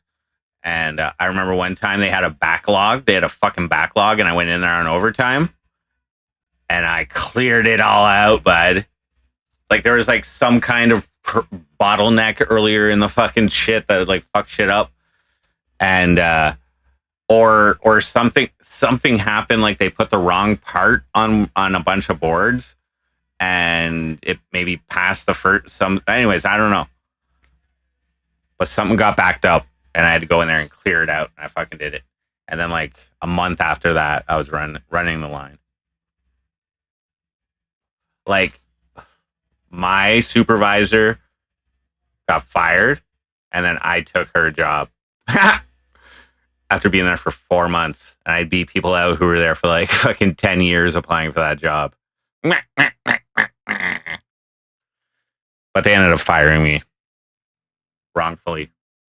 I had no disciplinary action, and they fucking, I like challenged them on some shit, and they didn't like that too much. I wouldn't let go. It was like fundamental shit. I just wouldn't let go. So they made up some bullshit. And like fired me, but they didn't follow their own policy for terminating someone. So it was through no fault of my own, and yeah, they paid me a little bit of a severance, like 2,500 or something, and I was also eligible for EI for the maximum. I was all right. 10 months.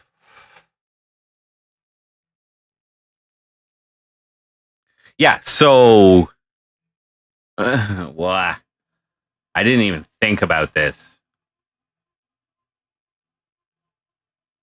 Because here's the thing. Here's the thing with the manufacturing industry, okay? It's all about systems, okay? And I'm sure there's a whole bunch of them out there. But what I was trained on, and I've talked to people about this. I talked to you guys about this before. It's Toyota fucking Kata, okay? Toyota Kata. It's like this manufacturing culture that the Toyota car company or whatever is like cultivated within their operations. And I'm pretty sure they went at least 40 years without like profitable years, like never running a negative. Continuous improvement. And as far as I know, Toyotas are pretty good, right? Like you can rely on a Toyota, no? Camry or something. Like 400,000 kilometers or something. No?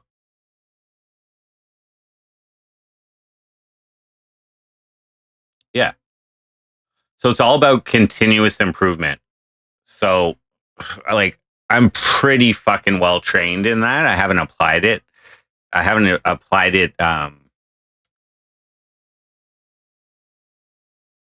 Like in a business, in a manufacturing setting in a while. But I've been applying it to MC Frosty, and like it's just like part of how I do things. And I, I I think that is valuable to a company to have somebody who can do that. But again, I don't know. Fuck. You look into me, right? You look into me online. You Google my name, and like,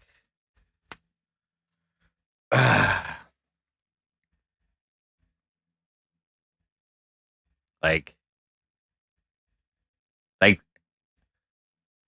what am I like?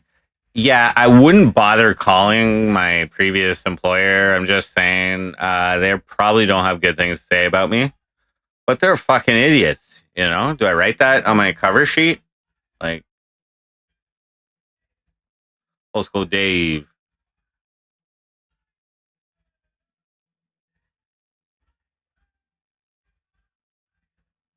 Well, with Kata, it really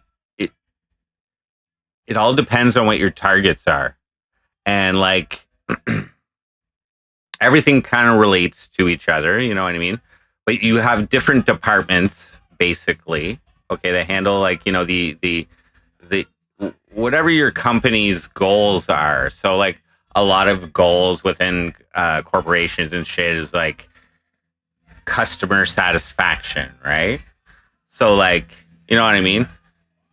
If you didn't care about customer satisfaction, then you wouldn't care if like you hit your due dates for your customers and shit like that. So that's like a really important thing when you're in that industry is, or probably any manufacturing or sales industry, whatever, is that you meet the demands of your client, and if you have a due date that your product's supposed to be ready, you got to hit that. You know what I mean? And if you have regular shipments of a certain product or whatever, you got to get it like stable and consistent and predictable, and like have processes to like fix anything that goes wrong at any point during the entire process. You gotta have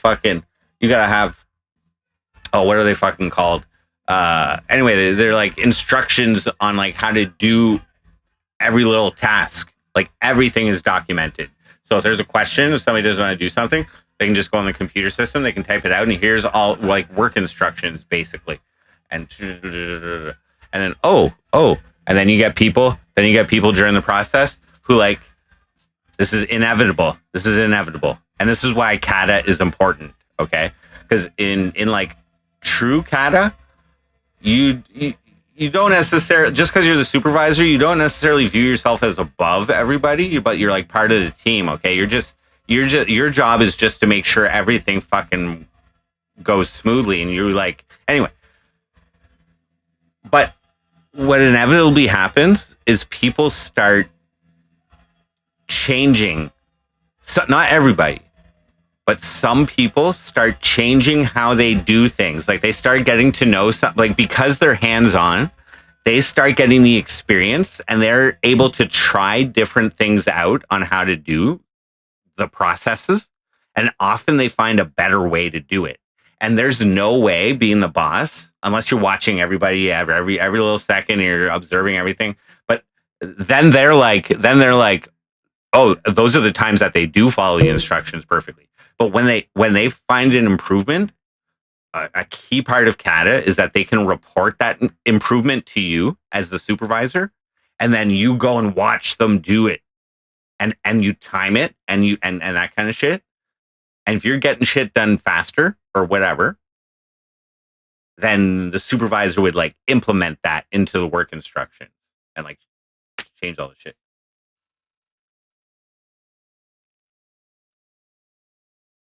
I'd be good as a DEI hire. Focus more on the fact that you were moved up and running part of the line. Yeah. Yeah. Whatever. That's an option. Like,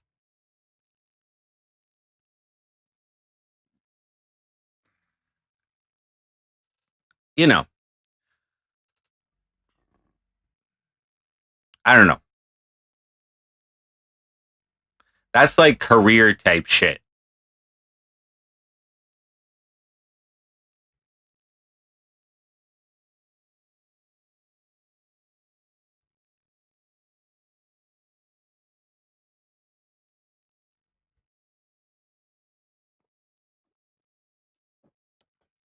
I just don't know how it is.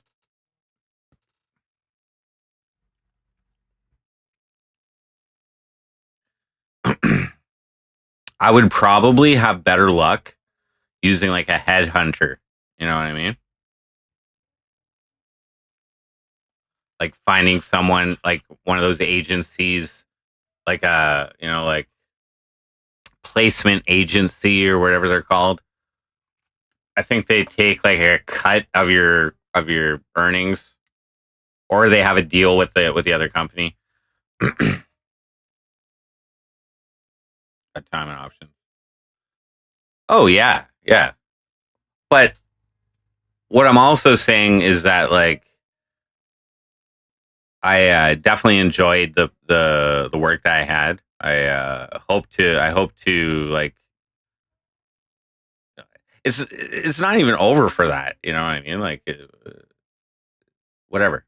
That'd be nice if I get my job back there at some point in like the next year. That'd be great. Or something better. Or something better.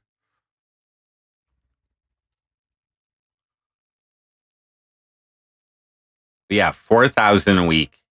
Not a week, 4,000 a month.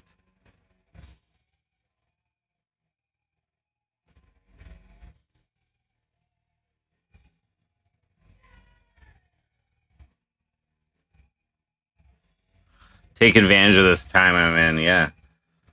And like I mean,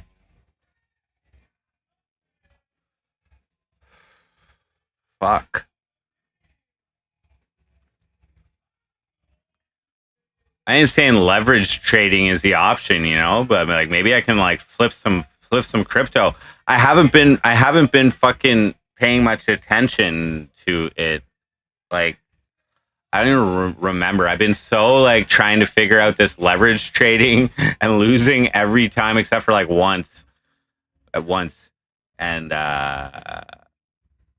yeah, I'm not, I can't risk any cash doing that, but like shit where it doesn't actually go down to zero. You know what I mean? You know, like where you can't lose the whole stack in a trade. You know, you just got take your time with it, basically. But I don't know. Faithless follower. Why aren't I in Newfoundland? Okay, well, I was there in November and December. I came back from my surgery. Okay, I've been having to learn bass. I've been having to learn bass for this band that I'm in. Okay, where they're like I had my first jam last Friday, I think, Saturday. He was impressed. And I've got band practices coming up, but I am going to Newfoundland in February for about 10 days, and that includes Valentine's Day. So I thought that'd be nice to see my girlfriend on Valentine's Day. You may enjoy that.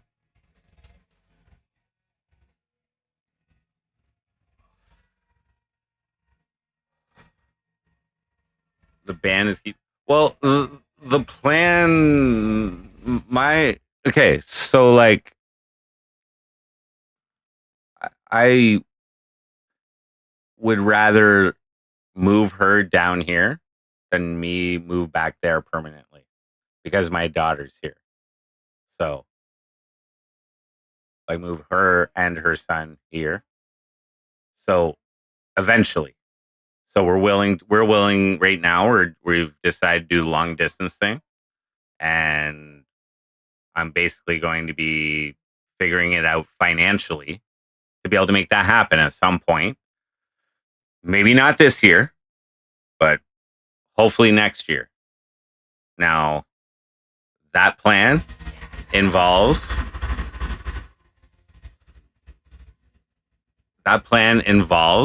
me generating enough income for that to happen. Okay. So right now, I have 6 weeks left of EI. Okay. Now I'm coming back from Newfoundland. Because I have band practice requirements and a show on March 1st that I've committed to. So that's why I'm coming. But I got a 10-day period in there that I can go. So I'm going. And I told the band members I wanted to be there for Valentine's Day. So we worked it all out. But yeah, they can only jam on weekends. So if you're just tuning in, so EI runs out in 6 weeks at the end of February. Okay. I'm gonna likely be getting a much larger tax refund than what I originally anticipated. So I'm going to have a larger chunk of cash available to me. And in March, I don't know exactly what's going to happen because there's a few variables yet to play out. There's a small chance I'll be going back to work with the company that I was with. Second probability is that my boss will be able to hook me up with a different company or a different crew, and I'll be under new employment conditions, so probably different pay and I'll, different job maybe, like whatever. Now, these jobs may require me to have my driver's license, which the earliest possible date for that is like the end of April, like April 29th or something. So I may need driver's ed before that. I just have to look into it. I'm going to look into my driver's record and see how far that goes back. I can pay for it, and because I'm just going to see if it has my previous driving record on this one, which it probably does. And I mean, I did get a speeding ticket back then, so maybe they have a record of that. And if they have a record of that, then they probably have a record of me fucking having driver's ed. And then I won't have to pay for it. Leverage trading? No. I'm just okay. Okay. If you're just tuning in, okay. I've already went through a bunch of options. That was like the last option that I just fucking mentioned, and it wasn't serious about it. But I could throw some cash in some like Bitcoin or something. Just hope it goes up, but like whatever. Anyway,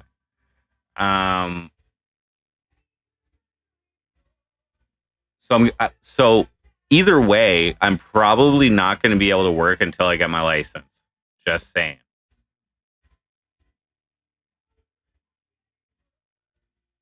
Earliest. So that's like May.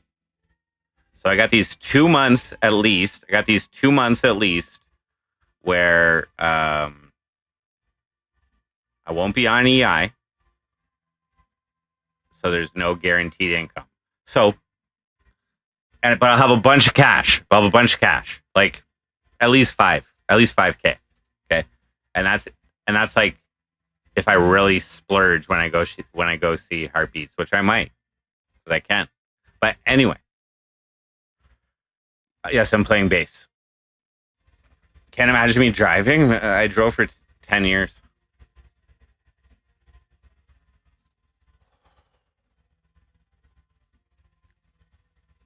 I did the writing test already. I actually failed it the first attempt. I had to rewrite it, redo it. There's 2 parts to it, and I failed like the second part to it. So I only had to redo the second part to it, which is nice. How long since I drove? Like a while. I drove my buddy's car home one night from the bar. Let's say, I don't know, 8 years ago. Probably shouldn't have.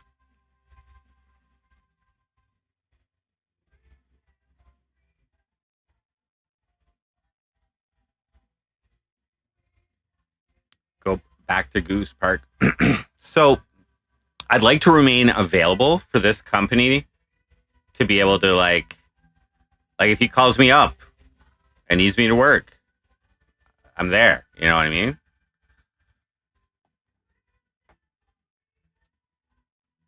But what do I do? What do I do in the meantime? Basically, because I'm confident they're going to hire me on at some point. And like I gotta be ready with my license for when that happens.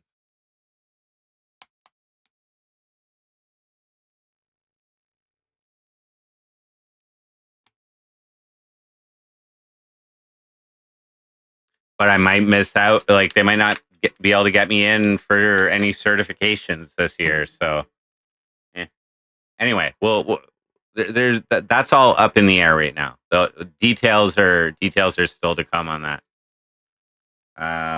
But yeah, so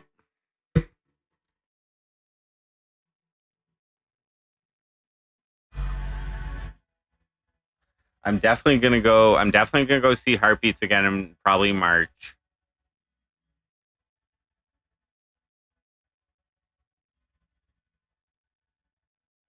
But again, I gotta see what the band requirements are there as well. Now, here's the thing. Here's the thing. If I was to move out to Newfoundland temporarily, I would like get my own place and get a job.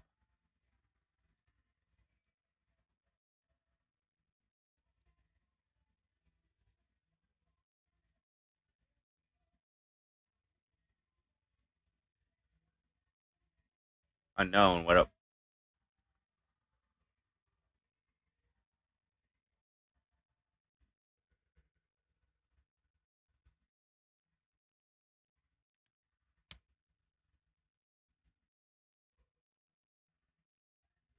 The other option?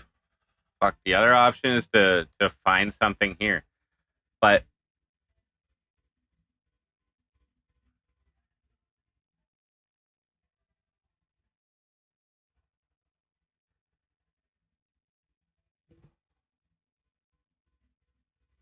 become a lobster fisherman.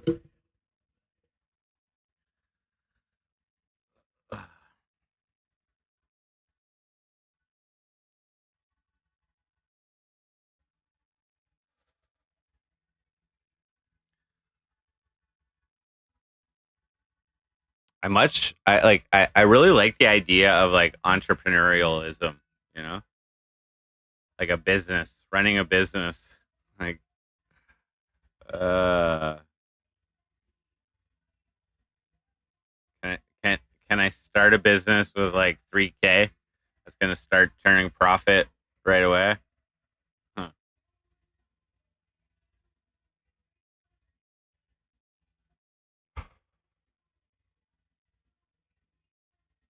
Or do I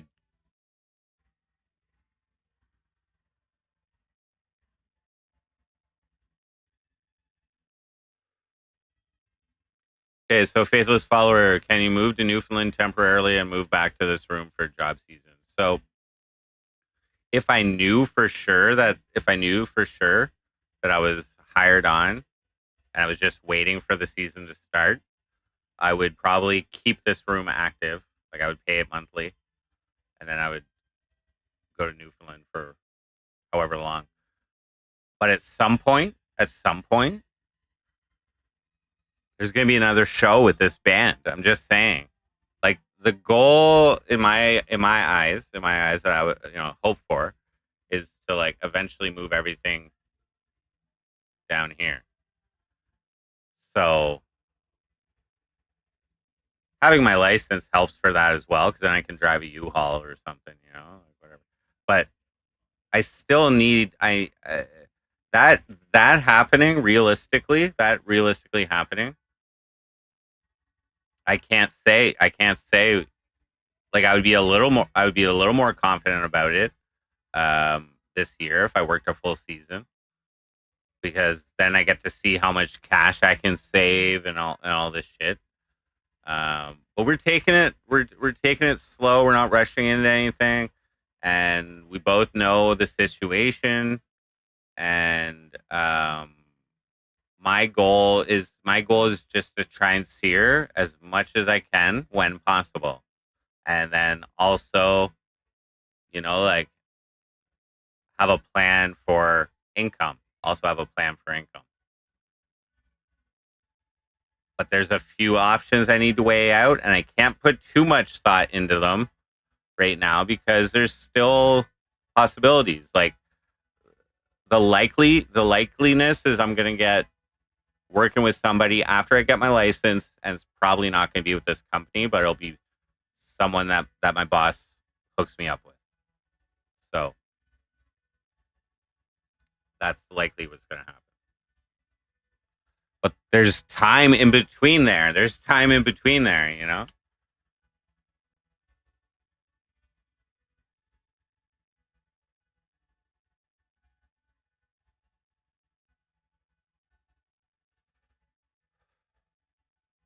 Well, there's like things playing out. There's like You know what I mean? It's the start of the year. Like they're like the reason I'm likely not getting rehired is because there's less of a workload for the company this year and so far, and I'm at the bottom of the fucking seniority list for callbacks. Like you know what I mean? Not much I can do about that. But what will help is when I have my license.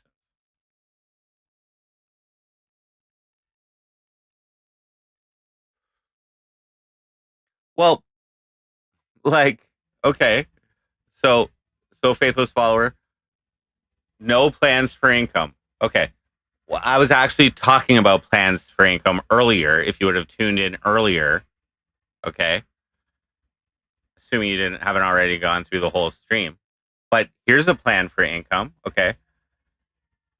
Because my EI is over, okay. So like right now, I'm limited to 28 hours of MC Frosty a week, and I haven't even come close to that. Like whatever. But to really do a good MC Frosty, it's got to be like longer periods. You know what I mean? So like to really work at it, you know. But like since okay, I'm dyeing my hair blue. Follow me on the logic here, okay? I'm dyeing my hair blue for the band that I'm in, okay? I will have already seen my girlfriend in February, okay? I last saw her in December, okay? Before I had to come back for surgery, okay? So I missed like 1 month, 1.5 months, okay? Pretty cool that I can go see her for Valentine's Day, right?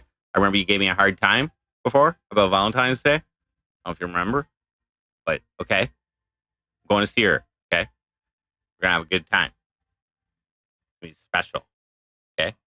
Now, I have to come back for these band practices. My hair is going to be dyed blue for the show on March 1st, okay? Not on EI. No job.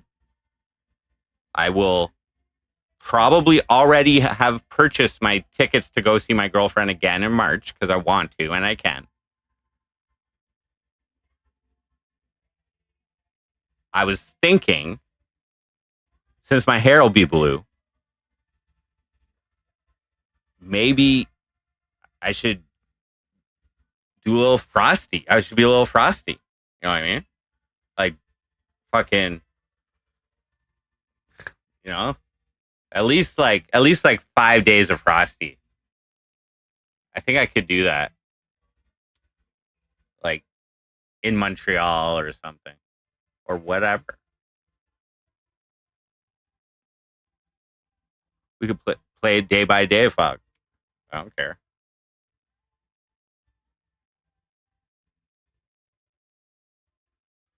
Now, in terms of revenue, I was also considering bringing back the roulette of fun. However, the item the items will be more carefully selected to be optimized in public settings. And I had to give a good like 5 days of IRL. Now, I don't think I can do 24/7. I don't think I want to do 24/7, but 8 to 10 hours a day, maybe 12. But sleep is important, and I also want to talk to my girlfriend every night. So,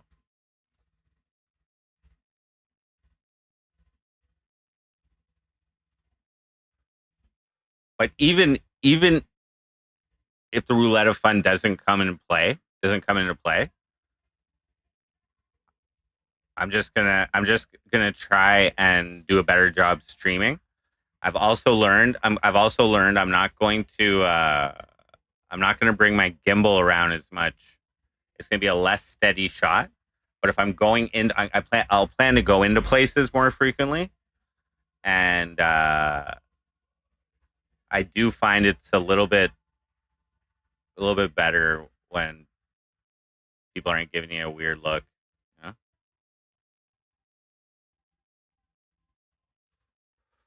That's a little better. Yeah. You know what I mean? But it'll be fun. It'll be fun. Like 5 days in Montreal. Or whatever.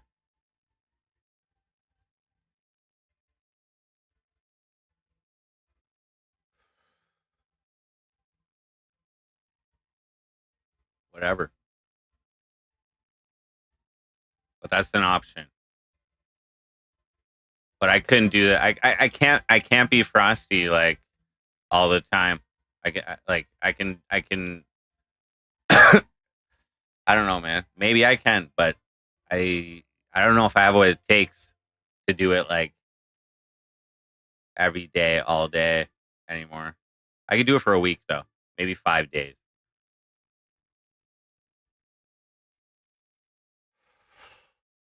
24/7 gets wild, man. Like in my head.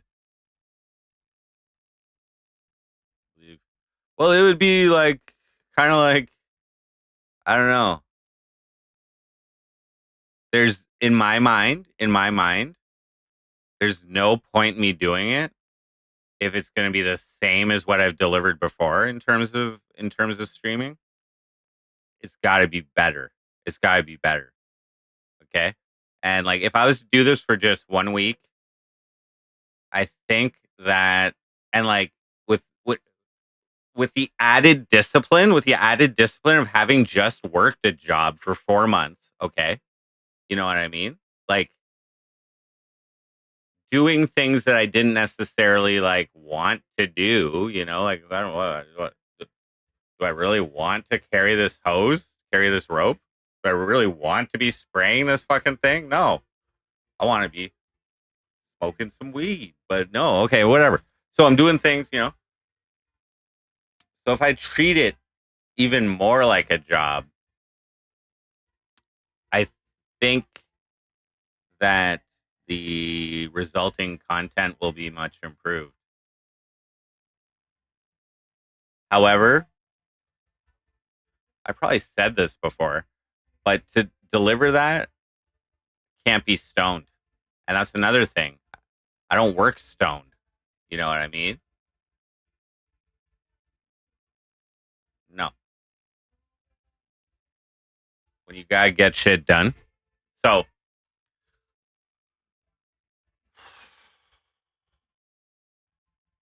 bring back the Frosty for like 5 days. Am I talking about doing meth? No. Weed.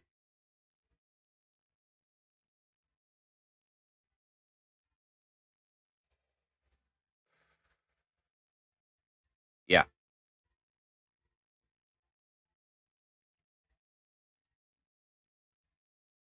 So here's how I see these streams going.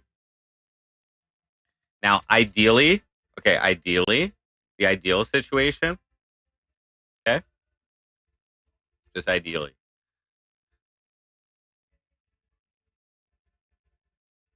I do something like the roulette of fun. So I'll get a roulette, keep it in the backpack, whatever.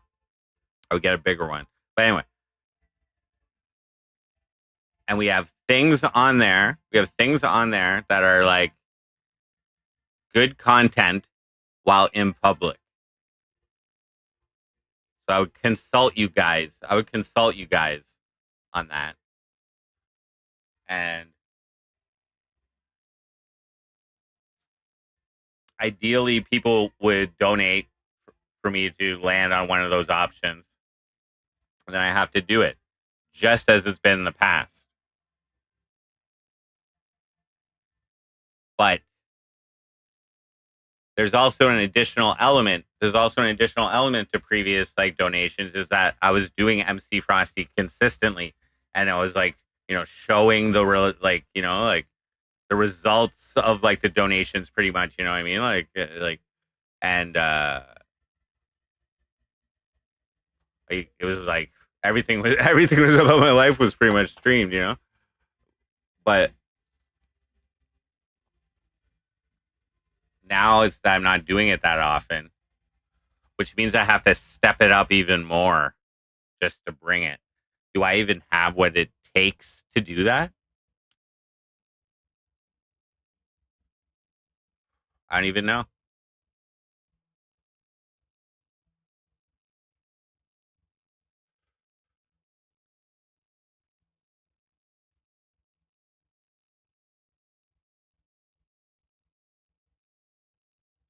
I would likely plan things out.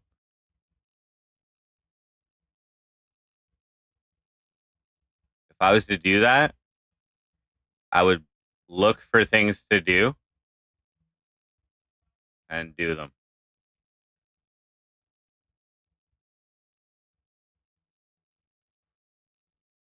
Hopefully, it's a good form of income. I'm not planning. I'm not planning it as a long term source of income, but it might be fun for the first week. Just saying. If not, then I'll have done 5 days of Frosty, 5 days of new content, and I'll be out like the cost of food and an Airbnb for a week. Whatever. Whatever. Okay, so this is how I view shit.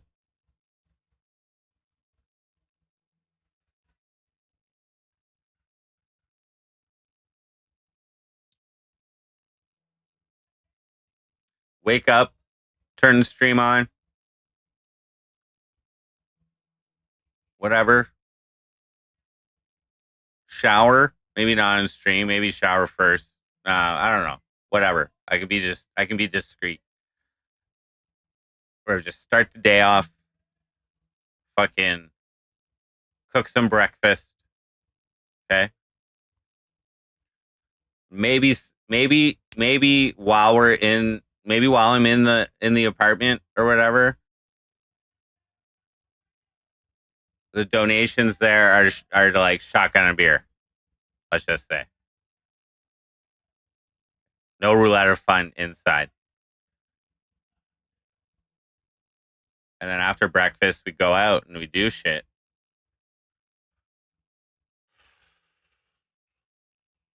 with the roulette or fun.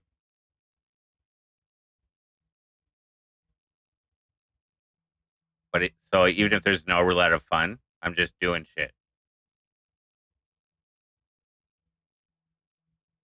But instead of just aimlessly walking around and doing like nothing most of the time, I'll plan shit to do.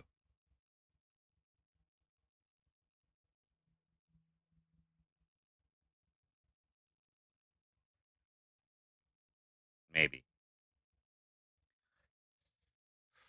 Or I just like start driver's ed that week, put all my money towards that.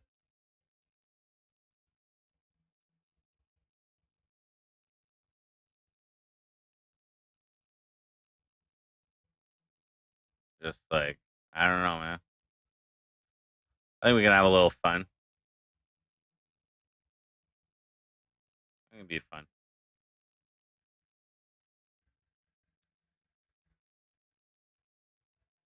They're not too cool at the casino though, with like streaming. Like they're okay in certain areas, but uh, I wish I could stream a blackjack table. Ah.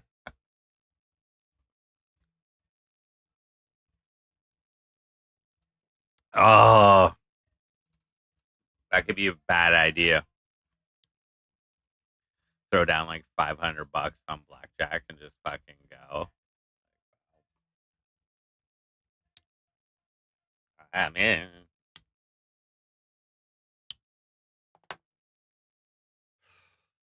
Anyway, although I have had success on their craps machines.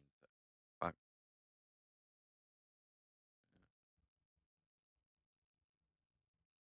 Private table, maybe.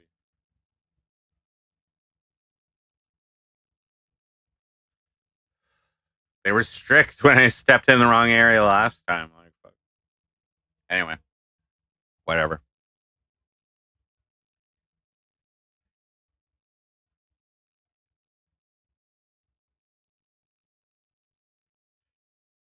But yeah, okay. So that I'm just explaining to you guys what's going on in my life. Okay, you know what I mean? Like, where I'm in, like, like I think I'm in a pretty good position. Like, I don't think getting a job should be that difficult, to tell you the truth. It's just, what do I want to do? I haven't, like what I want to do is be available for when this company calls me back. That's what I want to do. Or get a get a job that pays like $25 an hour with minimum 40 hours a week. And that's not even clearing 1,000 a week, but that's close enough.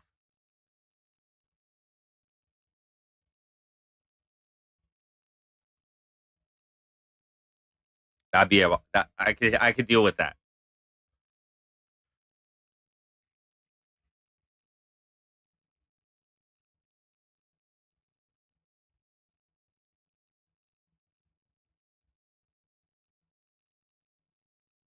Or I don't know, man. There's too many variables to say, but here's what's possible. Here's what's possible. I stay in Cornwall. Like, like, do I just like do I go to the local bacon packing plant? They're probably paying $18 an hour. Do I just go down there and be like, "Yeah, can I help you slice some or pack some bacon?"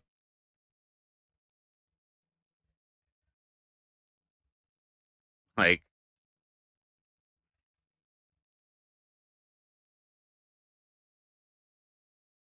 and just coast until I get this job back?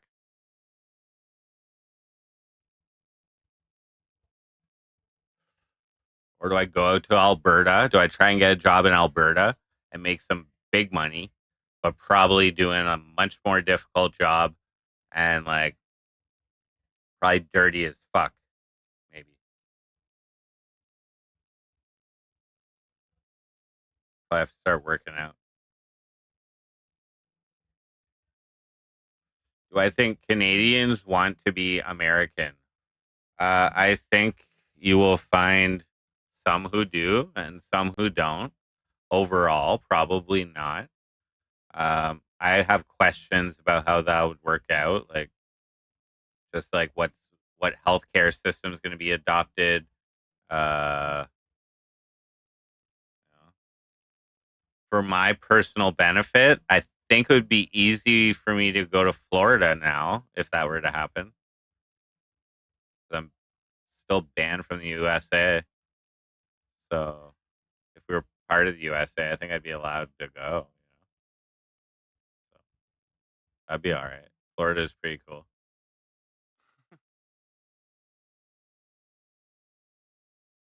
When does weed spraying season begin? I think it's end of May.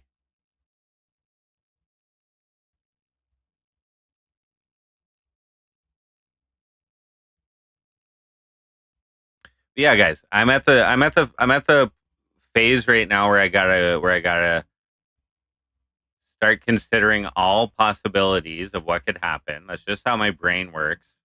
When there are factors beyond my control, I tend to start thinking of all the possibilities, and like, not at the same time, but like one by one, and then like sometimes a new possibility comes up, but information changes, and then, like, like, you kind of it's kind of like chess type shit. You're just thinking of all the possibilities, and right now, what I know is there's not a good chance I'm going to be called back to this job right away. That's what I know. Maybe, but probably not a good chance for this job. But probably gonna have another job lined up.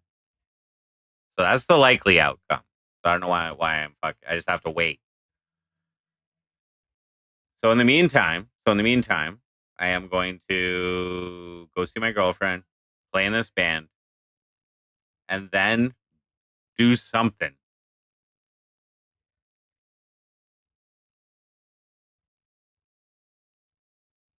You know,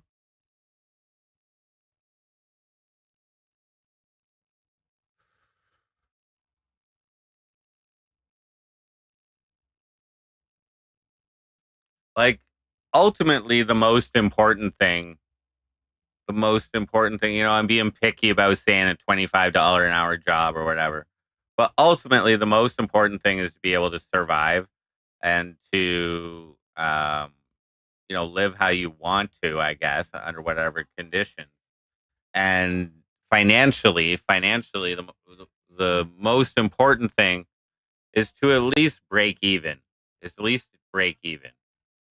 You know what I mean? You know? No matter what. So like, with $25 an hour, like but I'm just saying if I was only breaking even, I would want to be out in Newfoundland. You know what I mean? So I can at least see my girlfriend when I want to. You know what I mean? That's pretty big. You know what I mean? So if I was breaking even out here, like with this EI and this tax season, like I'm like up, I'm up. So as of right now, I'm like more than breaking even. I'm able to like go see my girlfriend and go see her again. You know what I mean? Like that's pretty sweet. So Amber, what up?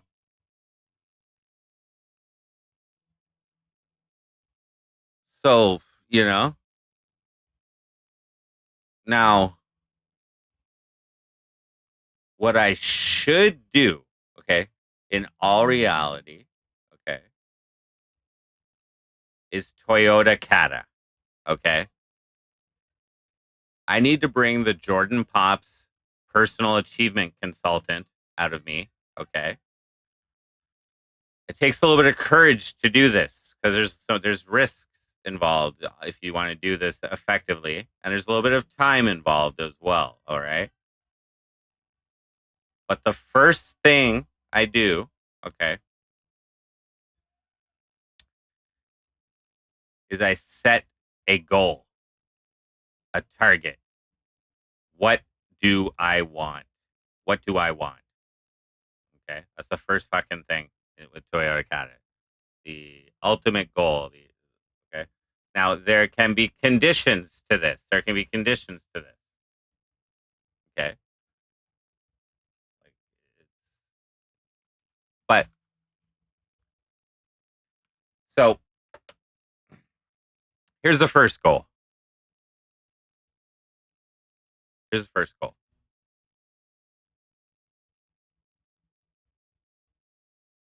Make $1,000 a week.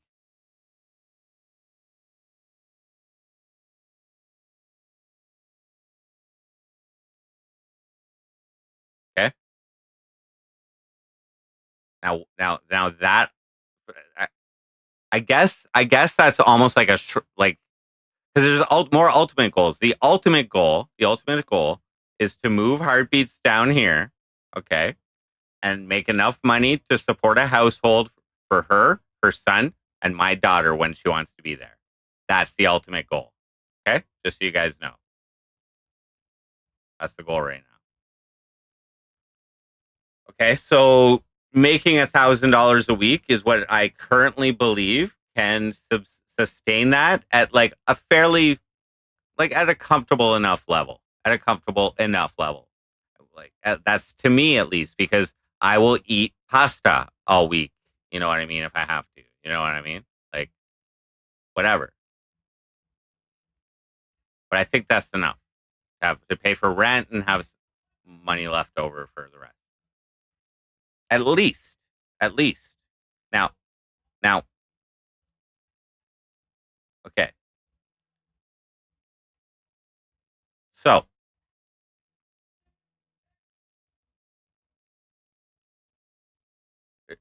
Okay. So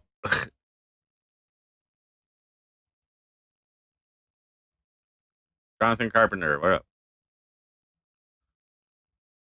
It really does take two to sustain a household nowadays. Okay. So now if you're bringing that up, Amber. So I personally like knowing heartbeats. I've been able to observe some like skills of her, like business wise. She has a real knack for like knowing when something's a good deal. Like let's say shoes, for instance, knowing when like she has an interest in shoes and shit. So she knows when something's a good deal. She knows when something, she likes to thrift and like buy things lower and like. She's even streamed like selling some stuff at like that bar for whatever, you know what I mean? So she likes doing that stuff, and I think she's good at it. So I would gladly, like help her out financially with that. Like give her some startup cash to get something like that going. I mean, I would do that. Who knows? Who knows?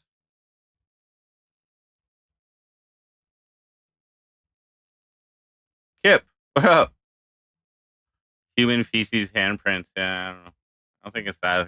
I don't know. So yeah. So I would encourage that. Start small. But on my end, to be able to provide like the average Canadian salary is like 65,000 a year gross. Okay. Um, and like when I was working this job, like for that 4 months, I made more than the average salary if you include my per diem.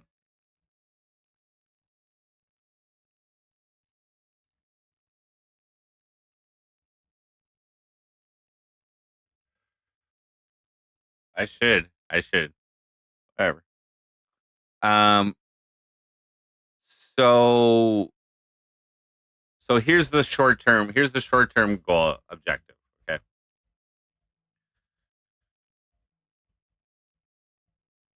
Make $1,000 a week.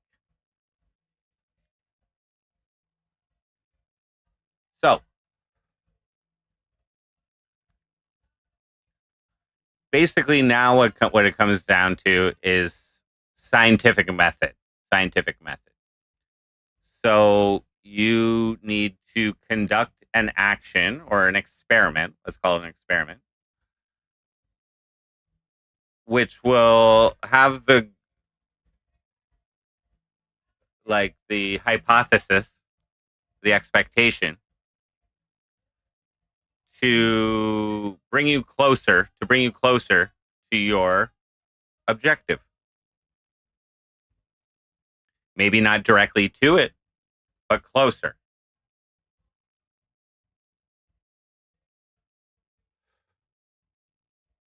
So when it comes to making money, mm, there's lots of ways to do it.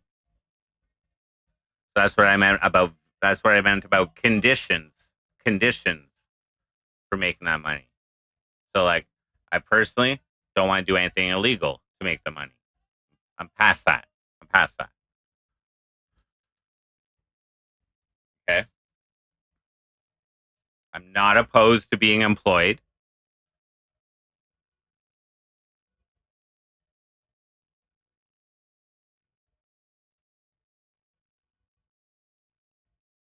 I'm also not opposed to being self-employed.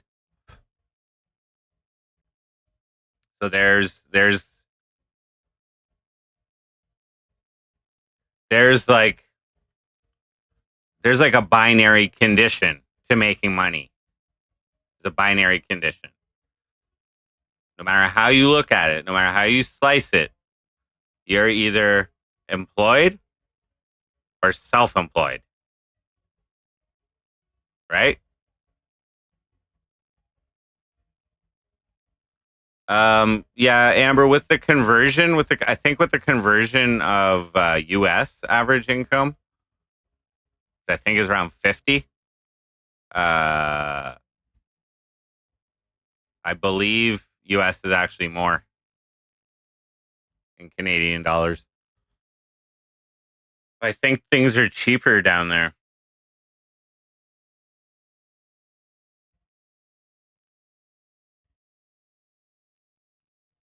Okay, right. So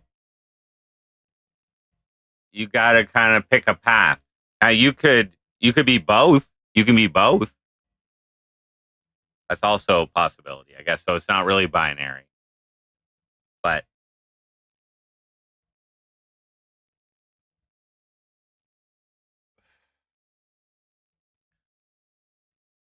you kind of want to, in my opinion, you kind of want to like spend most of your time available on a specific objective rather than putting your eggs in more than one basket. So like let's say if what I want to do is be employed and make that money, I shouldn't spend much of my time on the self-employment thing right away until I get on my way. Like that's too big of a step. That's too big of a step to be focusing our energy on two different things, on two different ways. And vice versa. If I chose to go a self-employment way, which is basically entrepreneurialism or whatever, like I don't know if I somehow figured out a way to make that kind of money online. Like I don't know. I don't know. I have no idea how that's where true kata comes in. I might have already fucked myself with the MC Frosty and like the whole branding and shit. Like whatever. So there's a lot. There's music downstairs. Okay. So I'm not going to figure this out on this stream, but you know what I mean. That these are the things that are going through my mind. Um,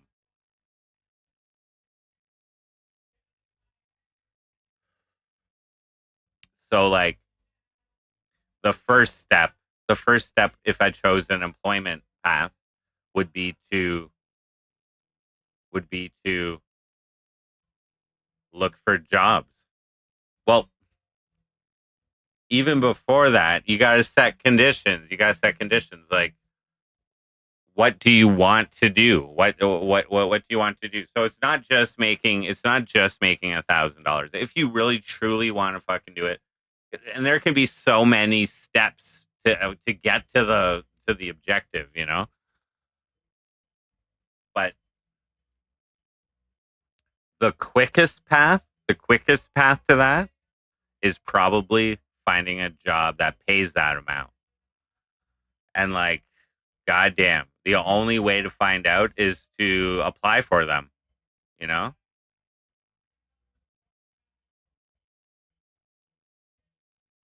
And sometimes you don't even know why they fail.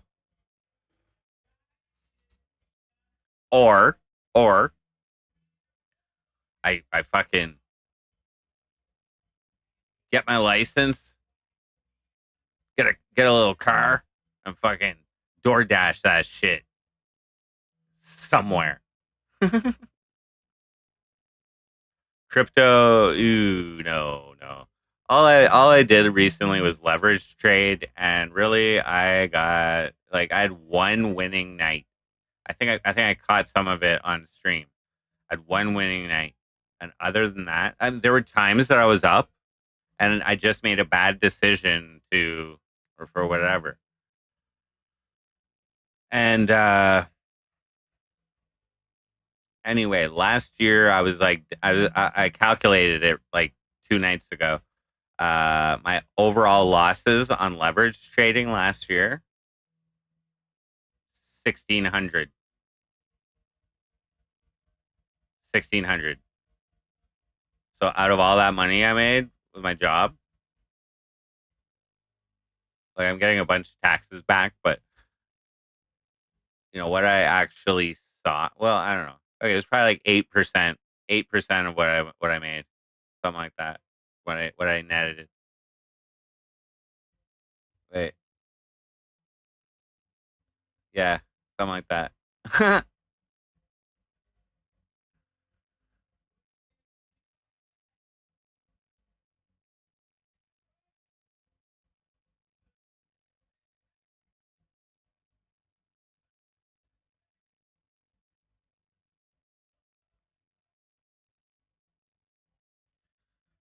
But yeah, basically, I netted for those 4 months somewhere around 20 grand. Okay, and so if you multiply that by 3 for a whole year, that's like netting 60 grand, which is like grossing like 70 or 75 or something. So um, I was pretty comfortable. I was pretty comfortable financially for those months. I would like to get back to that. I think that's easier than self employment.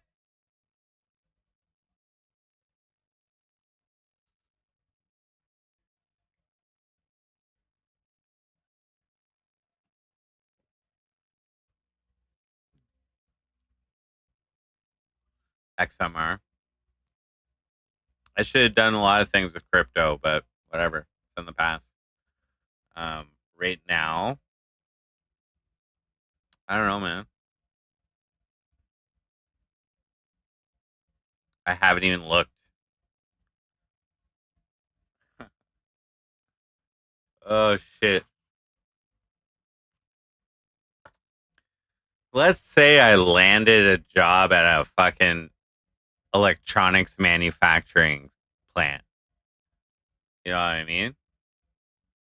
I like impressed them with my knowledge. I was able to display it in my resume to like grab their attention. Blee blue blee blue blee. Call me in for an interview. I nail it. I'm on the job with all these new people. Whoa. A manufacturing plant is crazy. There's tons of people there. The one I worked at had like 5 different lines going at once. And there was at least 10 people per line. It was just hectic sometimes. Frosty coins. Pretty cheap. There's not much liquidity in the pool. RLC points token. Fuck, man. I'm not worried. I'm not worried about the situation. Like, I think everything will play out all right. But it's definitely like, I don't know. It's real life. It's real life. You know what I mean? It's like, fuck, you know?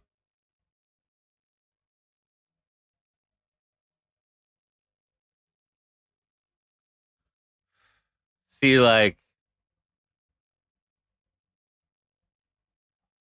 what I've done in the past, and to be quite honest, have not succeeded in, is like, usually when I have a little bit of cash, I like try something high risk, big reward.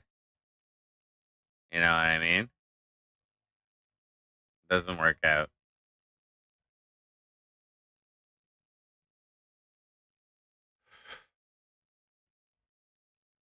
Like if I would have so happened to randomly just be trading during one of those crazy pumps of crypto, that would have been like thousands, probably tens of thousands of dollars, all in on Frosty Coin. I don't know. But fuck, man, it is real life. It's real life. It's like,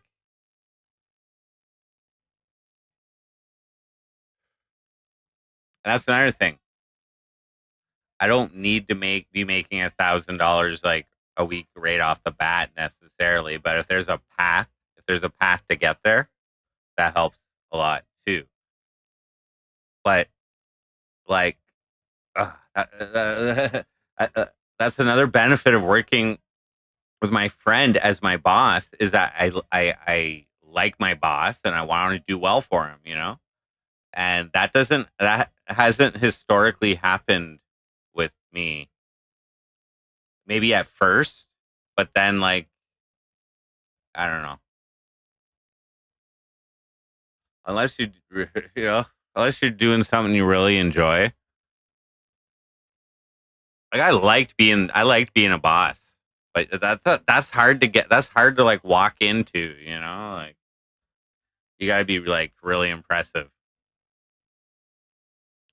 So like do I make like a video resume? Hi, I'm Jordan Pops. Don't Google me, but I'm really good at running shit. Just saying. Just saying. You really want to hire me? Yeah, for sure, bud. Surf dog.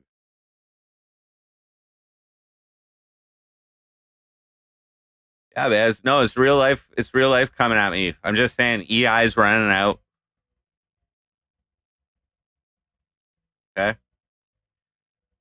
EI's running out. I got a band. The job is not secured yet. A job for next year is not secured as of yet. So, like, my impulse is like, oh, okay, well, EI's running out. The money's running out. Maybe I should start thinking of what to do when the money runs out. You know, I've been kind of used to having a steady income of some sort for like since like June of last year. You know, so I was anticipating not working right away. I like until the spray season starts or whatever. You know, that's what I was. So that's fine. If I had a job lined up for sure and secured, okay, fine. But I'm not like I don't really have to do much for the next couple months. You know, after March. But I'm also in a band here. Obviously, I have my girlfriend who lives in Newfoundland, so I can go see her. Um, whatever. But like, there's too many variables to even decide. Like I don't know. I don't know what's happening. I know the possibilities, but one possibility is nothing lines up here, and then I have the decision of where I want to earn an income while waiting for this position to be available for me. That's ultimately it. Like I don't know if I'm like, am I gonna find a better job than that? I don't know. That job's pretty sweet, even when it's hand spraying or whatever. You know, it's cool. It's fine.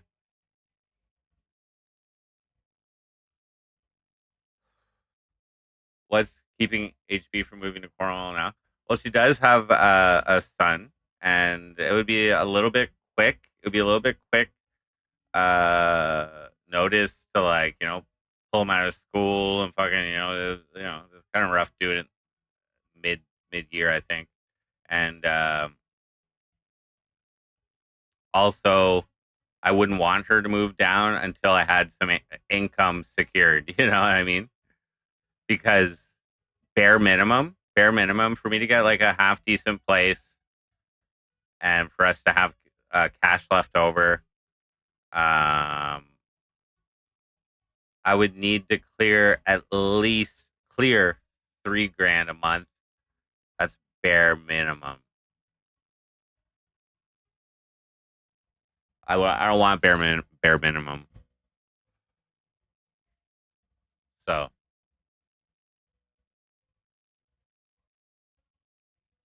I need a job at a weed store. That would be cool. I don't know what they pay. That'd be cool.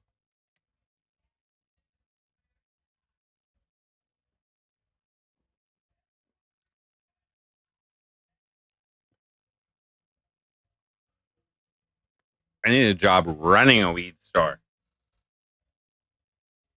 You know what I mean?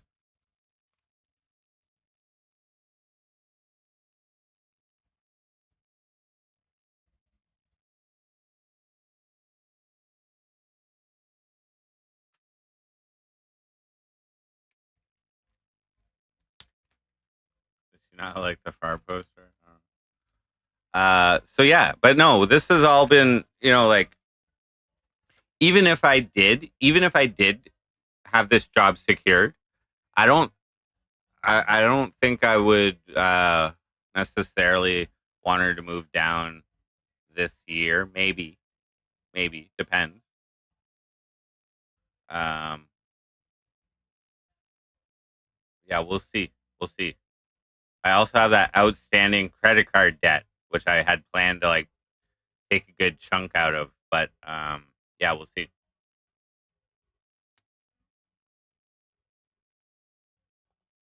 Got to work your way out. Yeah. So like,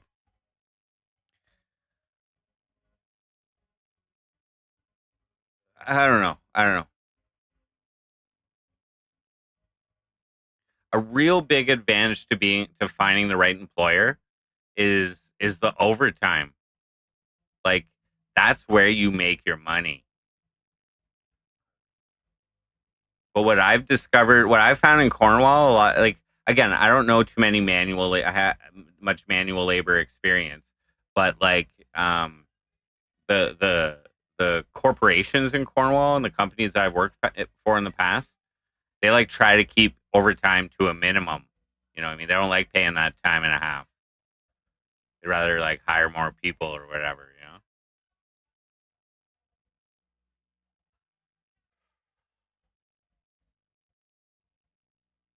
Like, do I need to make a banging LinkedIn profile? Like, I think I have one. I don't know, maybe. Uh, That's land for a job. Maybe, but I would plan to seriously look for a job once I have my license because I have been like looking around a little bit at jobs, like particularly in Alberta, and a lot of them require you to have a license. So that's phase one.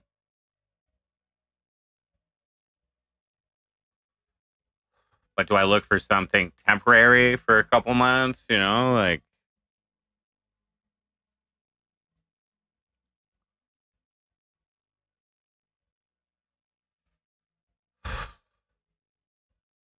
do I just like I don't know.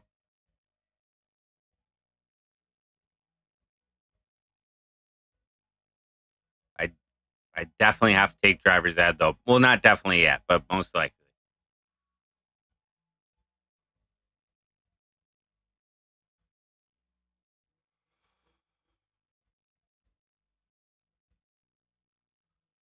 Ugh. Like I'm pretty sure like construction jobs and shit. I think I think they pay pretty well. That's another thing. That's another thing. Like should I take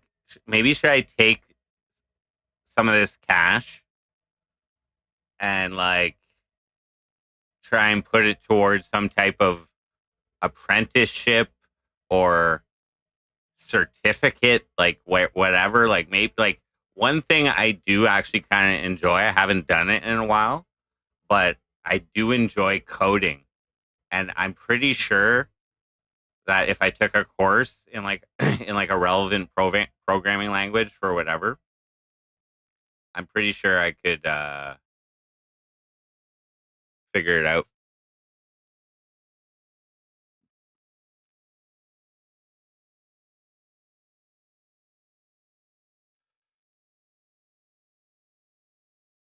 And or bud, if and or then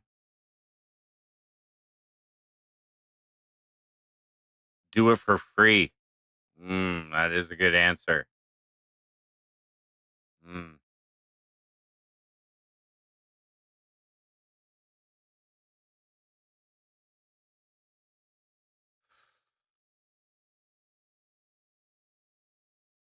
sometimes it helps getting a job though, like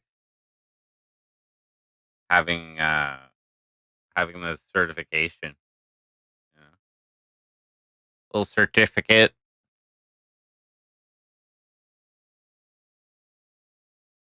especially with like AI, like using it as an assistant is probably super easy now.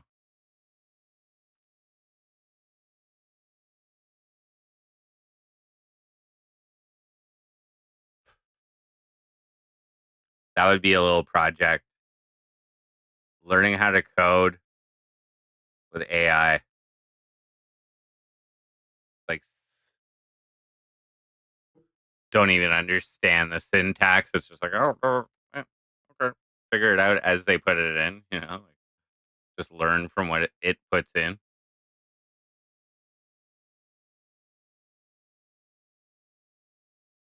Like the opposite of machine learning.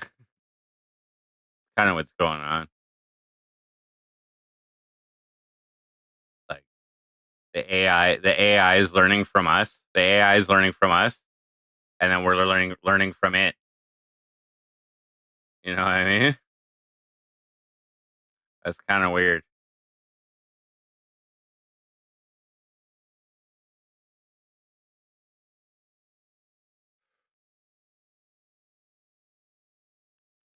Because like you know, it was very. I was very lucky to be able to get this job when I needed it like that. So it really helped me out. So it's still like you know, what if I never would have got that job? You know, what would I have done then? I don't know. Uh, so like ultimately, I'm kind of in that same position, but still, the odds are I'll be able to get hooked up with a job. So I shouldn't really worry. I shouldn't worry. And I guess you know, eh, it's like because obviously what I want to do is just, like go chill with my girlfriend as long as I can. Like but uh that doesn't result in getting a job unless I like establish myself out there, which then that like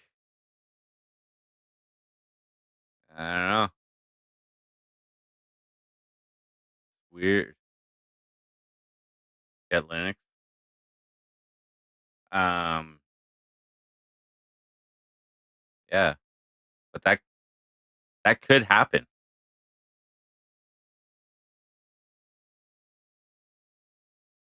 That could happen. But I also got to see like what's exactly with going on with this band too, because that does matter. That does matter. I like join the band and shit, like but I don't know how often they plan to play. Like it's been a while since they played their last show. Maybe it's because they didn't have a bassist or whatever. But yeah. So,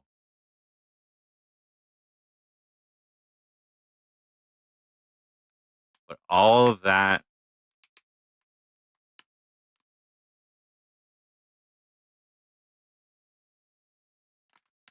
I guess what like makes this situation uncertain for me is when because like right now I'm relying on my buddy to hook me up with a job again. What I mean, I'm relying on someone else, and it probably will. It probably will. But just in case it doesn't, you know? Uh,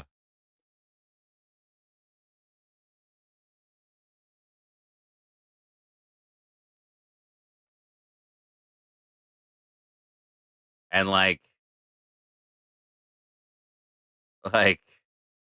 there's no way it's going to be as easy to secure a job. Like okay, maybe it is. I don't know. But that was like for me from my perspective, that was like very easy for me to secure that employment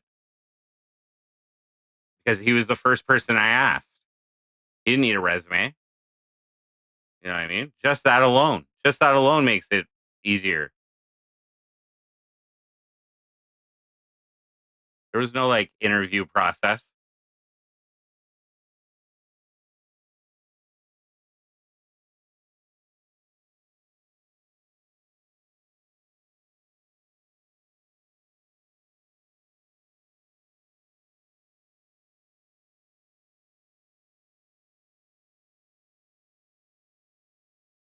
Or is that how it is? I just gotta ask all my friends, like, yo, you know somebody hiring?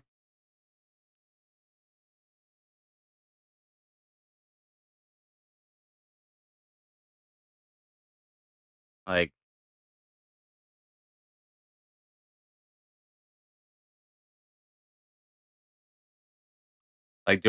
do I try and go into a field that I have no experience in? You know, what I mean, I didn't have any experience in this industry. D- Do I, you know, it's like, oh, 42 and I got no experience in your industry, but you know, I can learn.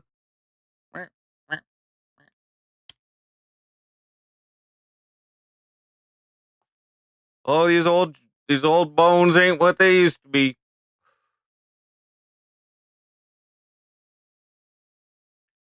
Hardest thing about having a good job is actually finding a good job. Most are shift, and it takes chance and luck to find a good gig when you want to go every day. Yeah, yeah. Most people, um, tend to stay in what you know. And I think most people stay in like an industry that they're like familiar with or they have experience in. You know what I mean? Um, like like yeah, like most jobs. I don't know. Like there's government jobs too. You know, like I'm just saying. A lot of my experience is on the phones, telemarketing, customer service. That's where like the largest chunk of time of my work experience lies in. Now, telemarketing and that shit, in my opinion, it's getting faded out. Like the human aspect of it, getting faded out.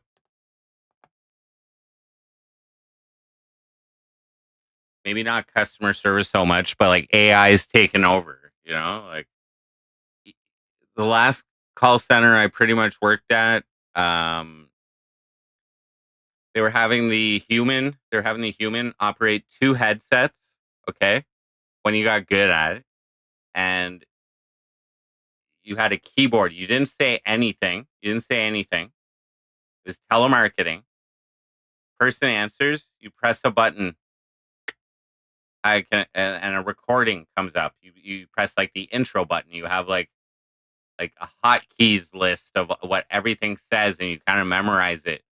And yeah, it basically asks for the person, and then you fucking press a button and it starts reading a script. Ask you might it might end with like ask them how they're doing. You wait for the response. You say, "Oh, that's good." And that's like one of the buttons. You know what I mean? So and you're doing it on two computers at the same time. So two conversations at the same time, and you're operating basically voice, a voice.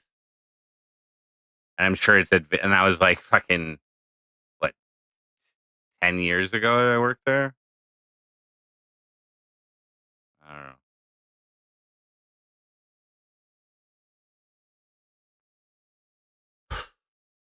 something like that.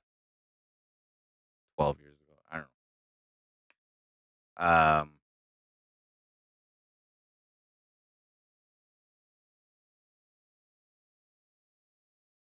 Yeah. So telemarketing. I don't know. Not a lot of fulfillment and that.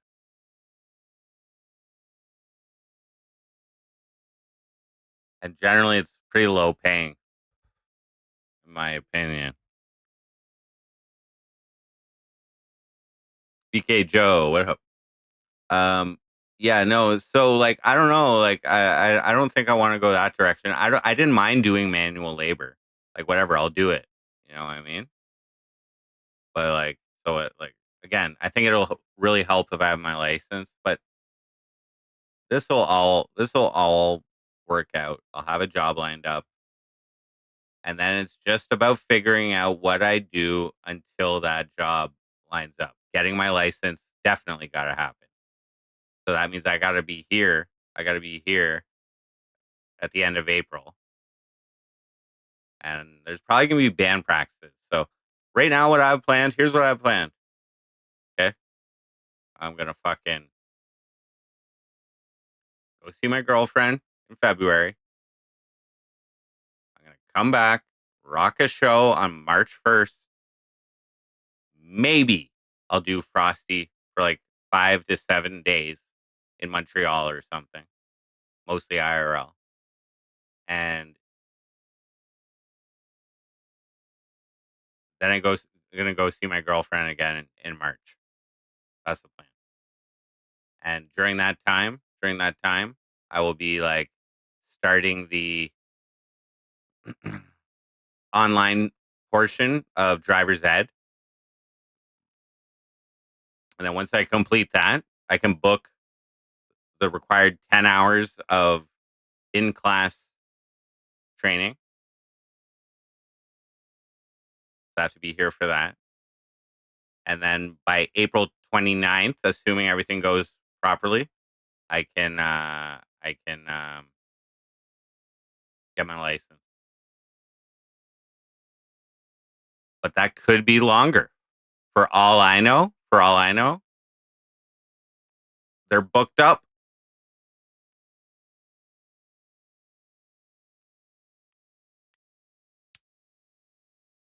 Inside Lou Martell says I should get a call center job again and just collect the easy pay. Um,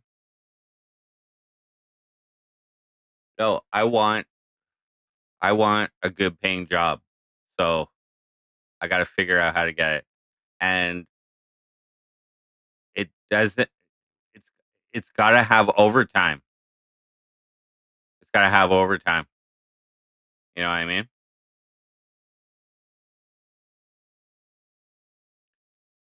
Like, I'm just saying, some of these companies that my company had contracts to spray for, like some of the jobs I worked were for like very big companies. And to get in with one of those companies, like like some of the dudes I was working with, like they're making well over 100K a year, you know, and they've been there at this company for so long, for so long.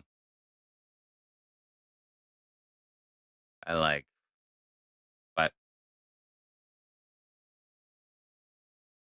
I think one dude we worked with, he was like with the company for like 5 years and he was making like 80K or something. But yeah, it's all overtime, man. It's all overtime. Factory jobs. So I don't know too many factories in Cornwall. I don't think the job market in Cornwall is um that competitive, to tell you the truth. I think there's higher paying wages in the city, like in Montreal or in Ottawa. That's what I think. So like then it comes down to keeping my living expenses low. You know what I mean? Which this job that I have is perfect for. You know what I mean? I was working on the road. You know what I mean? So like the cheese factory. So yeah, I think there is actually pretty good pay there. You know what I mean? I think it's unionized. I don't know. I think.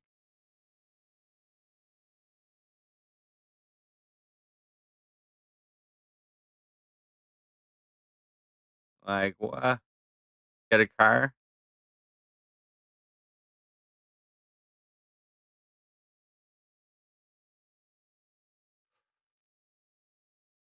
What? Uh, yeah.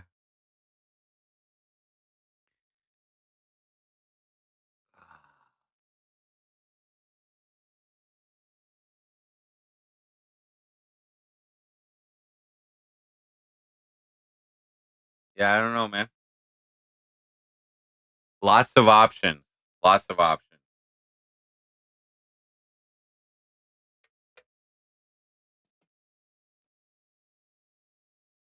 We're gonna see.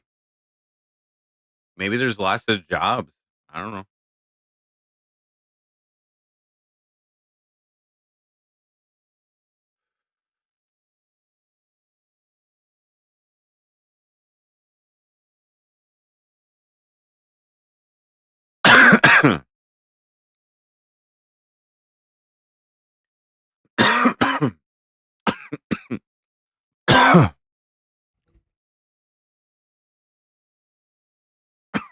It's real life, man.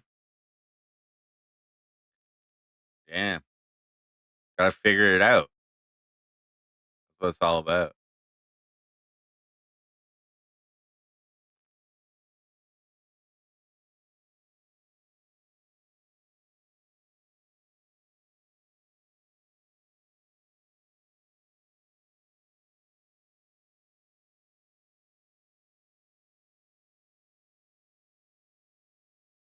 Fucking job.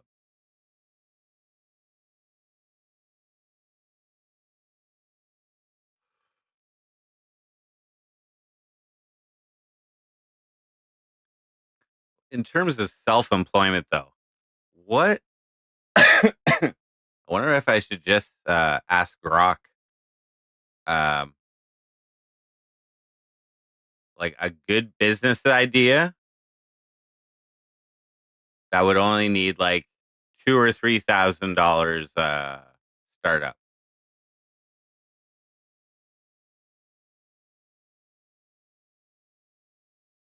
I wonder if wonder if AI could guide me.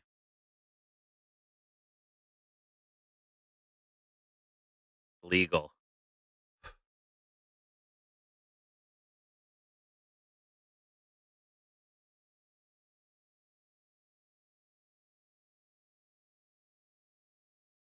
You gotta like make something. Like a 3D printer. Start making shit.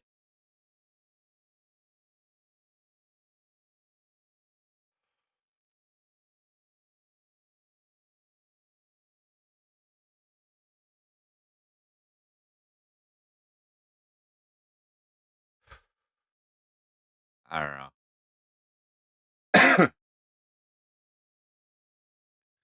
No, no, a good paying job is what I would strive for, I guess.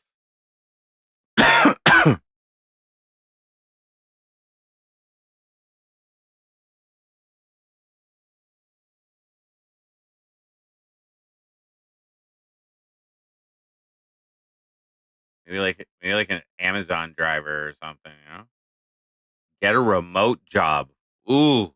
Ooh. Okay. Ugh. I mean, if the pay was right, for sure.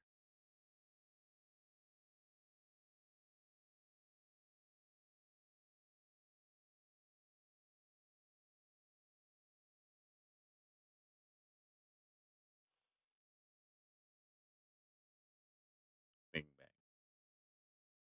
Yeah.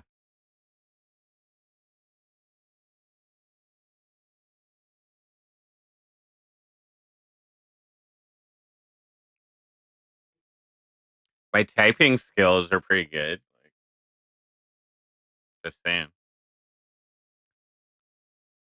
I've done like a little bit of data entry. It wasn't like my main job, but they needed some shit done, so I did it. Think optimistically. Well, yeah, yeah. I haven't even started the search. So like by default, um, I was thinking of starting the search for the job if needed, if needed.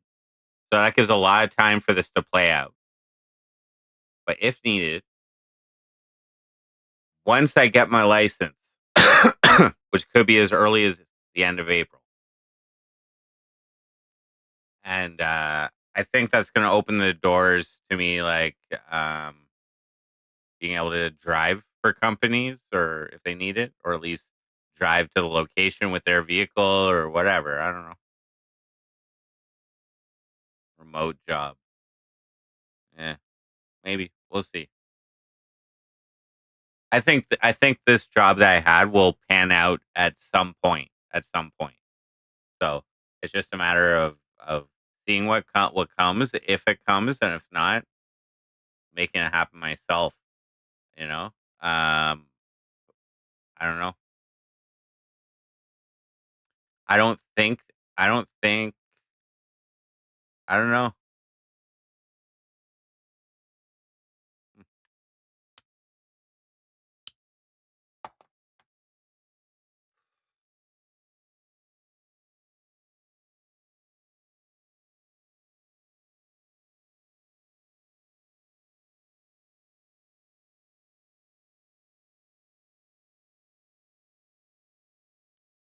Use my time wisely. Yes.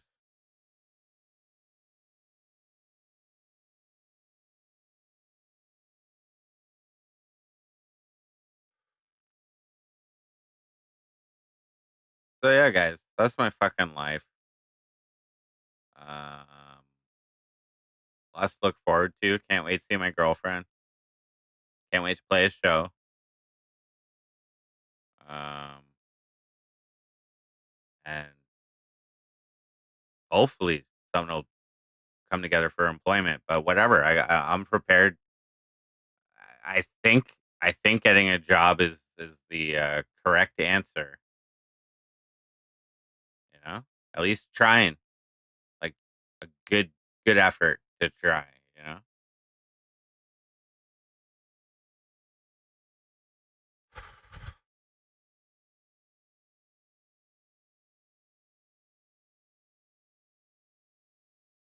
like fuck. You know, I gotta beg for employment somewhere potentially. Gotta be like, yep, I'm a good employee. You want to pay me to do your stuff? I'm real good at doing other people's stuff. You can tell me what to do, I'll do it. You know what? I won't even complain this time. I swear. I'll do whatever you tell me. You just keep sending me that money.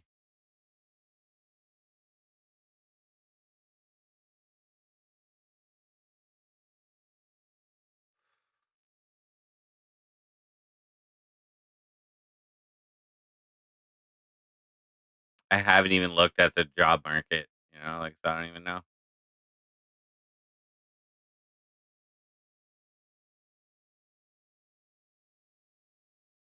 It feels like there's more money in the big city though.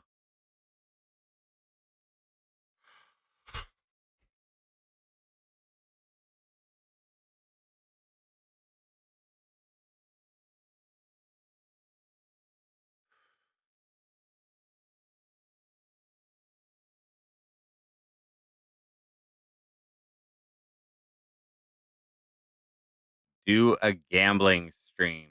Eh, eh. Uh, I do enjoy it. Like, you know, maybe $10. Okay. It doesn't necessarily make for a long stream, but like if we're bored sometime, I can throw it on. But like I don't really want to risk too much.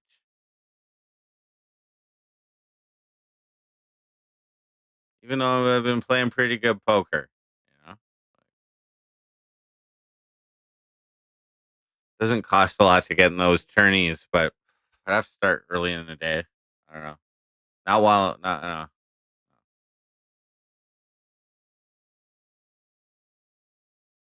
Alberta? Well, yeah, like, when I think about getting a job, the reason Alberta comes to mind is because I've heard of people making good money out there, and sometimes it's like j just like 3-month spurts or 2-month spurts of, like, crazy hours for 2 months. You get paid a bunch of cash, and then, like, come back if you want to kinda deal.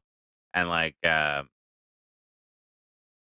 so but I heard the money's good for that. So I'm wondering if that might be an option for me because, I was willing to work on the road anyway. You know what I mean? And if I'm gonna make bank, it's not gonna. I anticipate it not being like as easy as herbicide spraying and what I was doing. But I'm okay with more physical labor. That's fine. So that is on, and I have already looked into some potential places, and many of them have a requirement that you have to be able to drive, like you have to be able to get around or whatever. So, um, before I start applying for those kind of jobs, because they can be out in remote areas, right? And like you gotta be able to get there. So I think in most cases you use their vehicles to do it, but um, you still got to be able to drive. So yeah, so I'm pretty much like in terms of driving, my next step is to um, I found a place where I can pull my driving record, uh, so I pay for that and get that, and then see if they have driver's ed on there from when I first had my license, and then I can use that to avoid taking it again. And but that's like 25 years ago, so that's but it only costs $12 to pull it. So, um, but it's worth it, worth a shot. So if that's the case, then I don't have to take driver's ed, and then I can just get my license April 29th. Now, if there is no record, and I'm also going to call the company that I have my license, a driver's ed with, and maybe they have the certificates going back. Who knows? So that's my first step. And if that fails, then I got to shell out for driver's ed. So that's seven to $800. But they give you a car to take the road test with. That's that's good. So that's like soonest May for that to become a possibility. So again, BK Joe said, use my time wisely. So what do I do until then? And potentially the job that gets lined up for me will need me to have my driver's license as well. So either way, won't be working for a little bit if that pans out. So it's what to do with my time until then. So we'll see.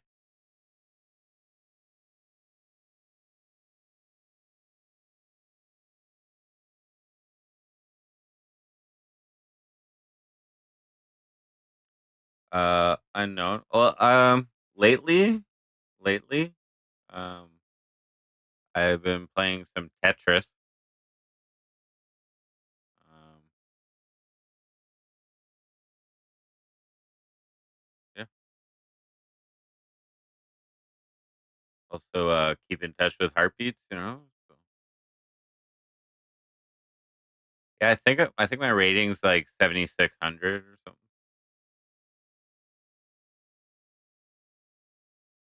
75. All right. But I guess that's pretty much what all I gotta say. Like I've been repeating myself. You know, there's a lot of possibilities. Ultimately, I can do. You know, I gotta do what I need to do, basically, and what I want to do. So fuck. Um, but it's all up in the air. So that's my mental space right now. Is that it's like all up in the air. But I know for sure I can see my girlfriend for a period of time in each of the next 2 months. Like, I mean, 2 visits. I can do that. So, and then the rest of it, I'll work on as the information becomes available. Like right now, it's just unknown. So that's all right. But the license has has to happen. So yeah, that's where I'm at. All right, guys. Thanks for tuning in. It's been a Frosty update. Yow.